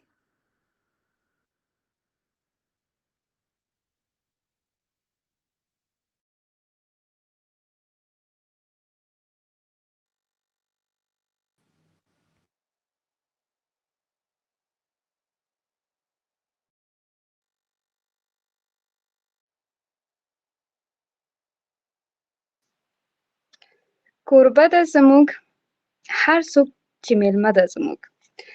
ستاسو درانه خدمت ته عرض وکړم چې د پروګرام په دې برخه کې یو داسې څوک ځان سره لرو چې تل یې د نجونو د زده کړې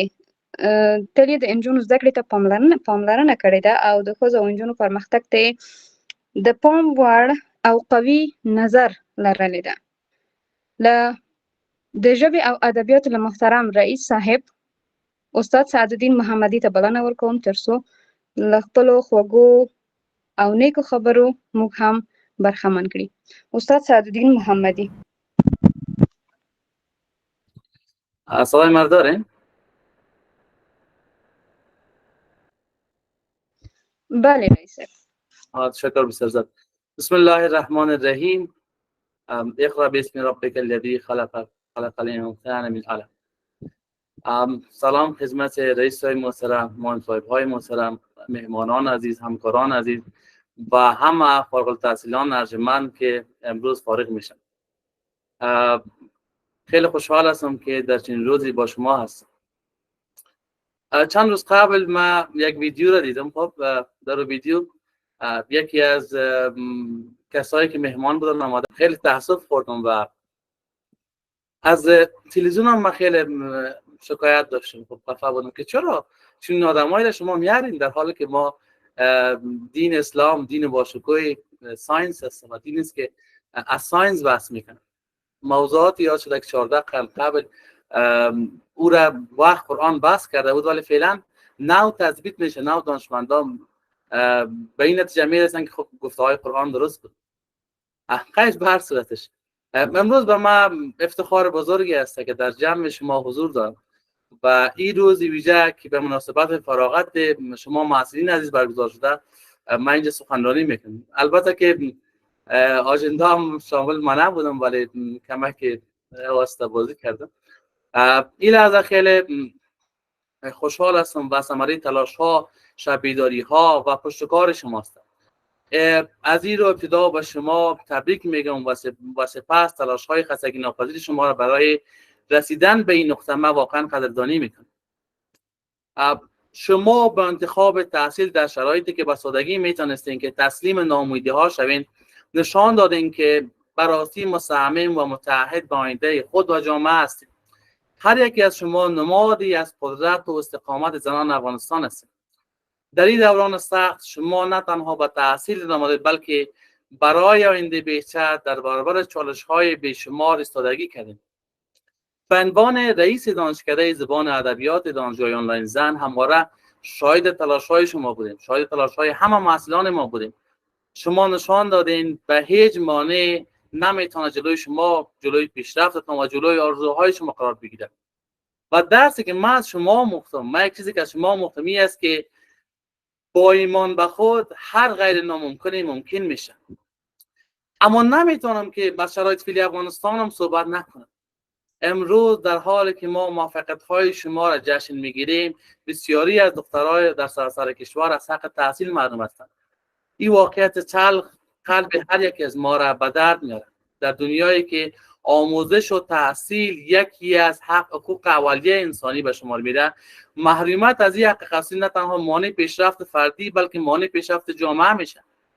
این ما قبول باید بکنیم که 3 سال محرومیت تحصیلی به اندازه 50 سال ما را به عقب کشانده. شما به عنوان فارغ التحصیلان این دوره باید به یاد داشته باشین که علم و دانش نه تنها ابزارهای برای پیشرفت شخصی نیستند، بلکه مسئولیت اجتماعی نیز به همراه دارد. شما باید صدای دخترانی باشین که در شرایط دشوار از حق تحصیل محروم شدند. شما باید تلاش کنین تا روی همه دختران سرزمین بتونن همین صنف‌ها برایشون باز شود، صنف‌های حضوری داشته باشن و بر فراگیری علم و دانش بیاموزن. خب من به شما اعتماد دارم و من میفهم که شما موفق میشید و انشالله که در زندگی حرفه‌ایتون که بعد از این بخیر شروع میشه هم موفق خواهد بودین و شما به عنوان سفیران علم و دانش تلاش خواهید کرد که شرایط کشور تغییر بدین و کارآفرین باشین، کارآفرینی انجام بدین. دوره بعد از فراغت هم خب دوره است که بیشتر تلاش نیاز داره که امی چیزی که شما آموختین این را بتونید که به جامعه تقدیم بکنید. و در پایان از شما میخواهیم که همواره به یاد داشته باشین که دانش قدرت هست و قدرت است که جامعه را میسازد. پس شما بیاموزین، بیشتر بیاموزین و از این قدرت دانش خود استفاده بکنین تا که شرایط جامعه ما تغییر بکنه. بازم تبریک باشه به همه مسئولانی که امروز فارغ شدن. بخیر و سلامت باشین، زنده باشین. نه من ز بی عملی در جهان ملولم و بحث ملالت علما هم ز علم بی عمل است. تشکر میکنم از سخنان ارزشمند محترم استاد سعدالدین محمدی، رئیس هیئت دانشکده زبان و ادبیات. دوستان امشب در برنامه ما یک مهمان ویژه خردسال همچنان داریم، یک مهمان خیلی شیرین که زحمت کشیده و تشریف آوردن به برنامه ما. در این قسمت برنامه مایک را واگذار میکنیم به ایشان، به بانوی فرهیخته ما، بانوی توانای ما محترم ناهید سالنگی، دختر رئیس دانشگاه، تا که ترانه‌ای را که آماده ساختن و سخنان اگر دارن ما را مستفید بسازن. بسم الله الرحمن الرحیم. سلام به همگی، من ناهید فرید هستم. میخواهم یک ترانه برایتان بخوانم. بسم الله الرحمن الرحیم. ترانه معارف. افغان ستان ما، جان و جهان ما، ای است بود ما، ای تار پود ما، اهل معارفیم، تعلیم کار ما، علم شعال ما، پس افتخار ما، بدخواه و ظلمتیم، ضد جهالتیم، در کسب معرفت با عزم و حلمتیم، اهل معارفیم، تعلیم کار ما، علم شعال ما، پس افتخار ما کار میکنیم، پیکار میکنیم، بار دیگر تو را گرزار میکنیم، اهل معارفیم، تعلیم کار ما، علم شعال ما، پس افتخار ما، بدگر نظر کند، باره به گل شند، شرمنده دشمنت از آهنین تنت، اهل معارفیم، تعلیم کار ما، علم شعال ما، پس افتخار ما، حافظ تو را خدا، احمد آریا، این است روز شب ما را امین دعا، اهل معارفیم، تعلیم کار ما، علم شعال ما، پس افتخار ما. تشکر. ډیره مننه له خوږې خورجانې څخه. او اوس هم له تخنیکي ټیم څخه بیا یو ځل بیا غوښتنه کوم تر څو د ډیپلوما ویډیو ګډونوالو ته خپره کړي.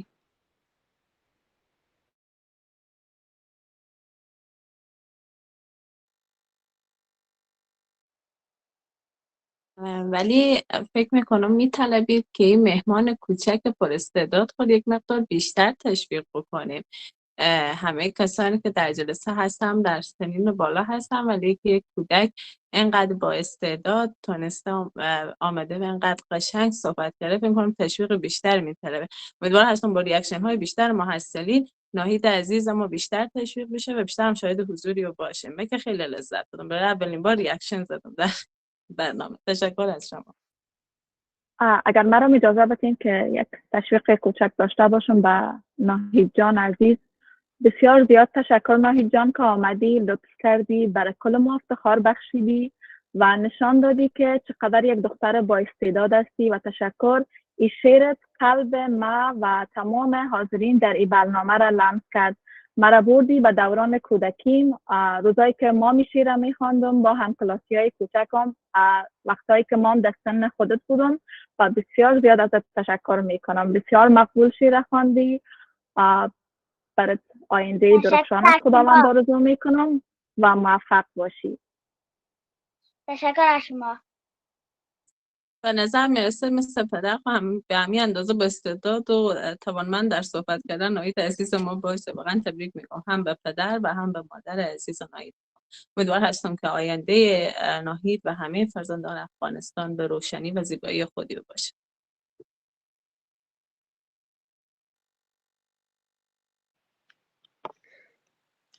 محترم تخنیکی ټیم، هیله کوم د محصلینو د پاتې شوی ویډیو خپاره کړئ.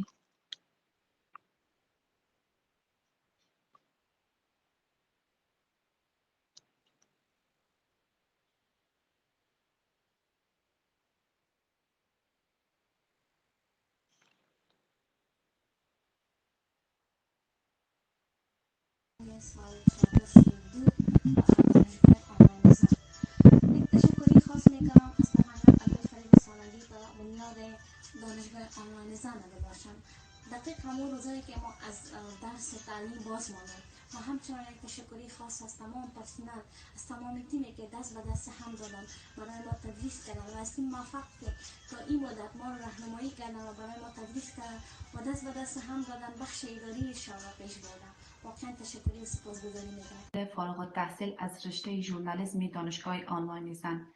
ابتدا من مدیون و سپاسگزار هیئت رهبری دانشگاه آنلاین زن و خصوصا رئیس صاحب سالنگی هستم که بابت فراهمسازی همچون فرصت تحصیلی آنلاین برای ما دخترانی که امروزه در کشور دروازه‌های همه نهادهای آموزشی و تحصیلی برای من بسته است و دانشگاه آنلاین زن مسیرهای موفقیت ما را هموار ساخته و همواره روزنه امید بخشیدند. جا دارد سپاسگزاری بکنم از پرسنل دانشگاه آنلاین زن و همچنان خیلی خوشحال هستم که یکی از محصلین فارغ دانشگاه آنلاین زن هستم و خیلی سپاسگزار هستم از زحمات استادان گرامی و همچنان رئیس دانشگاه آنلاین زن که همچنین زمینه تحصیلی را برای دختران مهیا ساختند.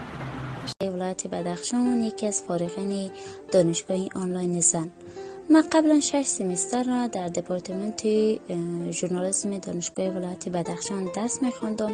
بعد از تحولاتی که در کشور آمد از تحصیل باز ماندم که خوشبختانه روزنه امید، روزنه به نام دانشگاه آنلاین زن بر ما باز شد. من 2 سمستر در دانشگاه آنلاین زن خواندم و یک دوره درسی خیلی عالی را پشت سر گذاشتیم.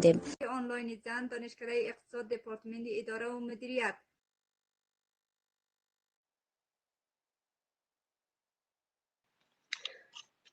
ډیره زیاته مننه.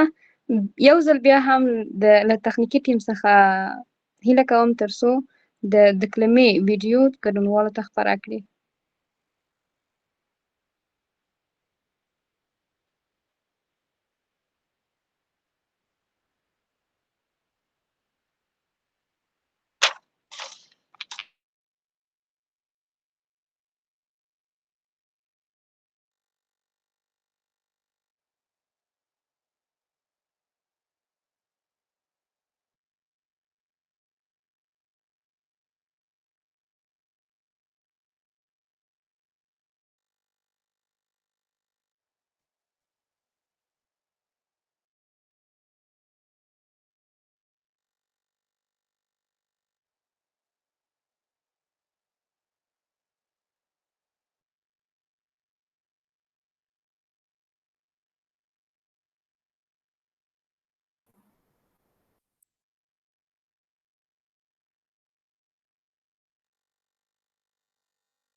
سالنگی صاحب تا که ویدیو آماده میشه بخش تکنیکی اجازه بدین که کسی صحبت اگر میکنه برایشان صحبت کنن یا هم تا که بخش تکنیکی پس آماده میشه آماده شدن. سالنگی صاحب تا که ویدیو آماده میشه بخش تکنیکی ویدیو آماده است. همکاران عزیز اگر ویدیو آماده است لطفاً نام شما نشر بکنین. باز اگر آماده نیست میشه که صحبت‌های شخصیت‌های ارزشمندی که دوستشون بالا است داشته باشیم.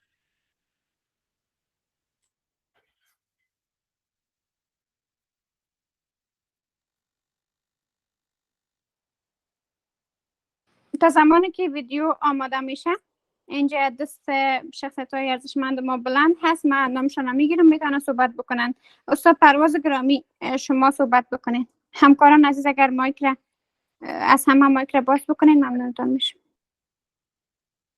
بله بسیار تشکر خانم ملانه عزیز، جان سالنگی و همچنان فوزی جان سانیزه کردوی شما از پانزه خود ما هستین، از دانشکده ادبیات هستیم و چقدر روز پروگرام عالی مدیریت کردیم و بسیار زیبا بود. من میخواستم نخست تبریکی خود عرض کنم به همین 60 محصلی که با می امیدواری آمدند و اعتماد کردند و پناه بردند و همین دانشگاه ما و امروز سند فراغت به دست آوردن. در حقیقت اینا وجدان راحتی با وجدان راحتی حالا به سر میبرن. اینا کاری که از دستشان می آمد کردن، اینا آنچه را که در تمام داشتن انجام دادن، تحصیل کردن. حالا دیگه با جامعه که اینا زندگی میکنن، با مردمی که در کنارشان هستن، با انسان‌هایی که در اطرافشان هستن، با اونا وابسته است که چه مقدار اینا را ارث میگذارن. اینا کار خود انجام دادن. اینا فارغ التحصیلای هستن در رشته‌های مختلف با سبیل لیسانس و امروز سند به دست دارن و این سند بر از جان مجوز زیر میته که در این رابطه تا می سویه اینا کار کنن، اظهار نظر کنن و اندیشه و تفکر داشته باشن.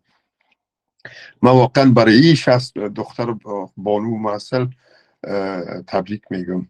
و بار دوم خدمت خود دانشگاه آنلاین زن و مخصوصا خدمت جناب سالنگی میگیم که یا مکن با پیلبانان دوستی یا بنا کن خانه در خورد پیل. آن جناب سالنگی با پیلبانان دوستی کرده و خب دوستای جناب سالنگی هم ما همه با هم با پیلبانان دوستی کردیم. این پیل کی است؟ پیل تحصیل است، پیل دانش است و دانشکده هست و تحصیلات عالی است و پیلبانا که هست همین دخترها و همین محصلایی هستن که همین کارا میکنن با آخر برسانن. شما وقتی میخواین دانشکده دانشجوی داشته باشین، محصلی داشته باشین، باید دانشگاهی داشته باشین. شما مظروفی رو میخواین داشته باشین، ظرفش باید داشته باشین. و حال بسیار اتفاق خوبی که اتفاق افتاده این است که ما یک دانشگاه بسیار دقیق و کامل و همین امتحانات گذشته ما هم ثابت کرد، امتحانات گوگل فرم ما، که از هر جهت تقریبا ما آماده هستیم. مشکل دیگه در هیچ نقطه نداریم و یک ظرف کاملا ظریف زیبایی هست برای این مظروف عالی متعالی، این دانش و دانشجویی و تحصیل علم. و این ما با تک تک دوستایی که در این رابطه رضاکارانه و داوطلبانه مصروف هستن و کار میکنن مبارکباد میگم. این همه از زحمت و از توجه و از کوشش شما عزیز است، از علاقمندی شماست که ما اینو یک چیز آباد کردیم، بدست داریم. حالا همین فصل اگر میرسه، اگر دیقانی میره، باغبانی میره، فصل اول خودم کشت اول خودم میبینه از هر درخت یک تا پیدا شده به خوش هسته و میگه که ای باغ میوه میته، ای باغ بیبر نیست، ای باغ حاصل بیشتر میته. اگر امروز ما 60 محصول داریم، ما انتظار باشیم که در سال آینده در 500 600 و 1000 ما میرسیم، در سال بعدیش و بیشتر از اون میرسیم و این بسیار یک نوید زیباست، نوید خوب است. ما میخواستم بگویم که این دانشجوهای مقطعی ما واقعا با یک امیدی آمدن و مقطعی رو که چقدر پشتش گشتیم با خانم زمانی و دیگر دوستا، بهار جان عطایی و جناب فقیری و همه دوستا عظیمی، خانم عظیمی، که یک معادل دیگر پیدا کنیم که مقطعی رو چی بگوییم، که باز جناب سالنگی گفت اگر تبدیلی بگویمش چقدر خوب است. اما مقطعیش میگم یعنی از مقطعهای مختلف، از جاهای مختلف، از سالهای مختلف، سمسترهای مختلف اینا آمدن. یکی از سمستر افت، یکی از چرت، یکی از افت شروع کرد و بالاخره روز فارغ شدن. ما منتظر باشیم که دانشجوی خود دانشگاه باز میرسه بخیر. هر دم از این باغ بری میرسد، تازه تر از تازه تری میرسد. ما در انتظار دانشجوی خود ما هستیم و ما امیدوار هستم که خوراک از این دانشگاه همیشه ادامه داشته باشه. یعنی ما مکاتبی در این حد چی داشته باشیم، آنلاین داشته باشیم که اینا برای ما دانشجوی فارغ التحصیل سن 12 تقدیم کنند. وگرنه اگر امی رابطه کال است ما بین تحصیل دانشگاه یا فعلی تا صنف 6 بخونه دیگه قطع رابطه، که باز مشکل است ما طی کنیم. این سقوری بزرگه، این فاصله بزرگه، با چگونه ما پر کنیم. ما امیدوار هستیم که در این رابطه مکاتب آنلاین برآ بیفته، مکاتب ایجاد شود که اینا فارغ التحصیلای صنف 12 و صنف بکالوریا و اینا بتن که تا اینا آماده ادامه تحصیل به صف دانشجویی باشن و صف تحصیلات عالی باشن. به هر حال ما امیدوار هستم گرچه امسال 2 تا از گویندگان مؤثر از برنامه از دانشکده ادبیات بودن، ما به سال یک صنف فارغ التحصیل از دانشکده ادبیات می داشته باشیم.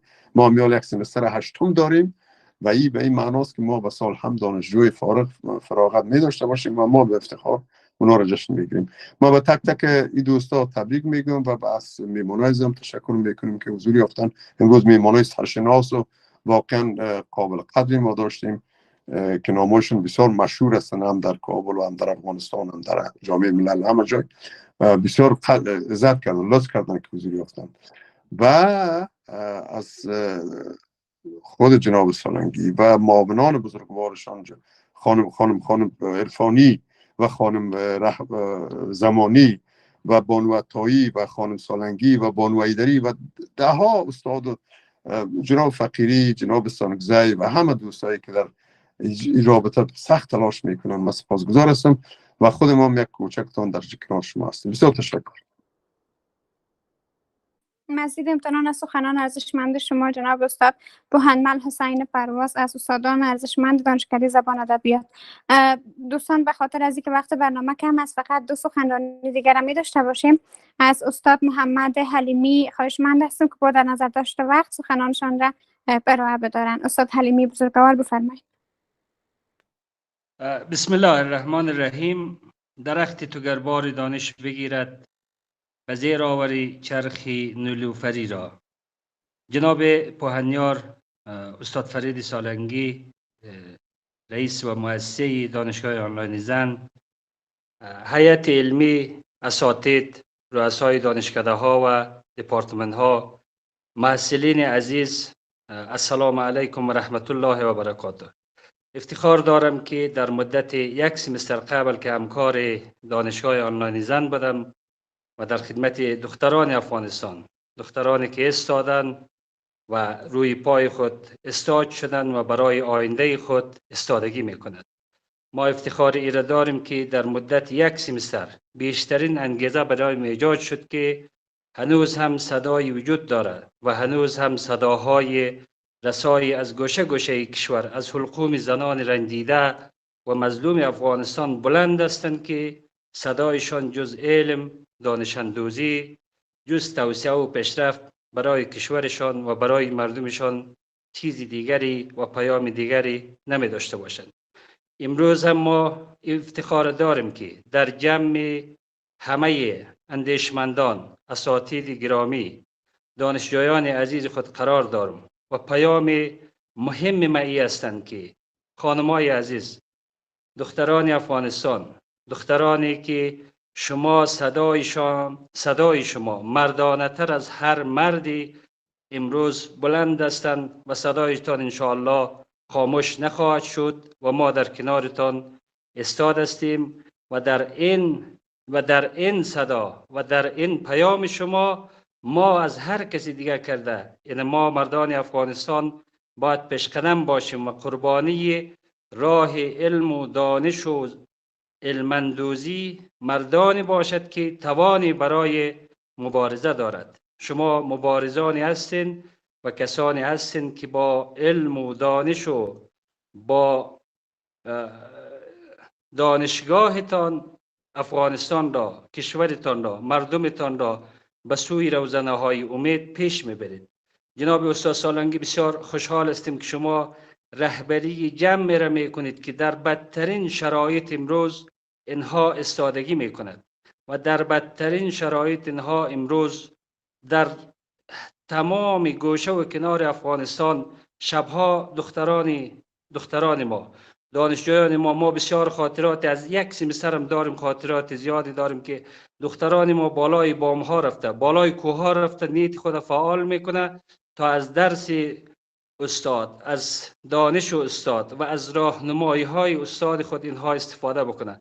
با امید روزی که ما بتوانیم در کنار هم در دنیای واقعی افغانستان این تاریکی ها از بین رفته و این شبهای تاریک زدوده شود و به طلوع خورشید ما برسیم که همه در کنار هم در گوشه گوشه از کشور و در پایتخت افغانستان ما در کنار سرور گرامی من و در کنار استاد فرید سالنگی ما بتوانیم دانشگاه آنلاین زن را با جمع از مردم افغانستان و مخصوصا زنان افغانستان تجلیل بگیریم و در دنیای واقعی دانشگاه را ما به رشد و بالندگی برسانیم تا به توسعه و پیشرفت کشور دانشگاه سهم فعال، سهم برازنده و سهم نخست و سهم بارز داشته باشد. یک بار دیگر از همه ایتان تشکر از اینکه من مایکم خاموش، ویدیوی ما خاموش است به دلیلی که ما در کابل هستیم، کابلی ها برق نداره و با امید روزی که هم روشنایی برق توسط علم و دانش و اندوخته های دانشجویان انجینری دانشگاه آنلاین زن روشنی به خانه خانه افغانستان و به خانه خانه مردم افغانستان برسد. پاینده باد افغانستان، زنده باد افغانستان. تشکر و سلامت باشید. مزید امتنان از سخنان ارزشمند شما استاد گرامی تشکر میکنم. ممنون صحبتایتان. به عنوان آخرین صحبت استاد هارون بصیر بزرگوار را می داشته باشیم و از بقیه عزیزان معذرت میخوایم به خاطر از اینکه وقت برنامه ما خیلی کم است. استاد بزرگوار لطف کنین شما. سلام، وقت همه بخیر. من دو حس خیلی زیبا داشتم، یکی در فراغتی که از خودم بود در دانشگاه کابل و یکی هم فراغتی که امروز از 60 تن از خواهرای گرامی خودم میبینم. واقعا یک اقدام خیلی خوب، یک کاری که به نهایت شایسته از طرف جناب سالنگی صاحب برا انداخته شد و 60 تن از خواهرای ما، 60 چراغ افغانستان باز هم در نور علم غرق شدن. واقعا حس خیلی خوبی دارم، نمیتونم چه قسم بیان کنم براتون. واقعا از جناب سالنگی صاحب و اساتیدی که در این دانشگاه تدریس میکنن سپاسگزار هستم. این 60 تن خواهر ما یک الگوی خیلی خوب برای دیگر دختران افغانستان هست و ما یقین دارم که روزی برسد که دانشگاه آنلاین زن برای تمام دختران افغانستان یک دانشگاهی باشه که بتونن بر روی همه دختران افغانستان روشنی را بیاورند و در هر خانه یک چراغ روشن شود. قسمی که جناب استاد گفت که افغانستان فعلا بی برق است، افغانستان هم بی برق است هم بی علم است. زمانی که ما صحبتی را میکنیم که دختران محروم از علم، قلب آدم میگیرد و چون پروردگار گفته که اقرا، بخوان. هر قدر که صحبت بکنیم درباره ازی که پروردگار چقدر برای انسان ها که اشرف مخلوقات هستند امکانات خوبی را برشان گذاشته تا بتانند که از طریق علم هم به دین خود خدمت کنند هم به وطن خود خدمت کنند. واقعا امروز یک فارغ التحصیلی که از دانشگاه زن فارغ میشه یک خانه را چی که یک کشور روشن میسازه با علم خود. علم چیزی است که انتقال مییابد از یک شخص به صدها شخص دیگر. خوشبختانه که 60 تن از خواهرای ما که فارغ شدن از این دانشگاه، بر همه ایشان مبارکباد عرض می‌دارم. امیدوار هستم که این ارقام بالاتر بره و ما بتونیم امروز این دانشگاه را یک دانشگاه بزرگ در سطح افغانستان بسازیم. سپاسگزار هستم از تمامی دوستانی که در این عرصه با دانشگاه آنلاین زن همکار بودن.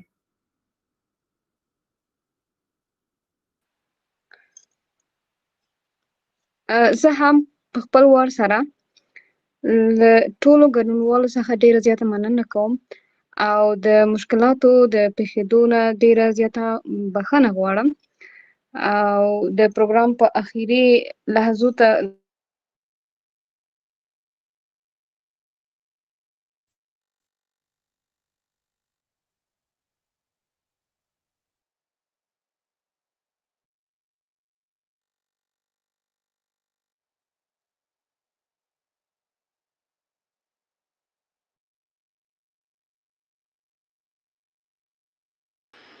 ببخشین صدایتان شنیده نمیشه.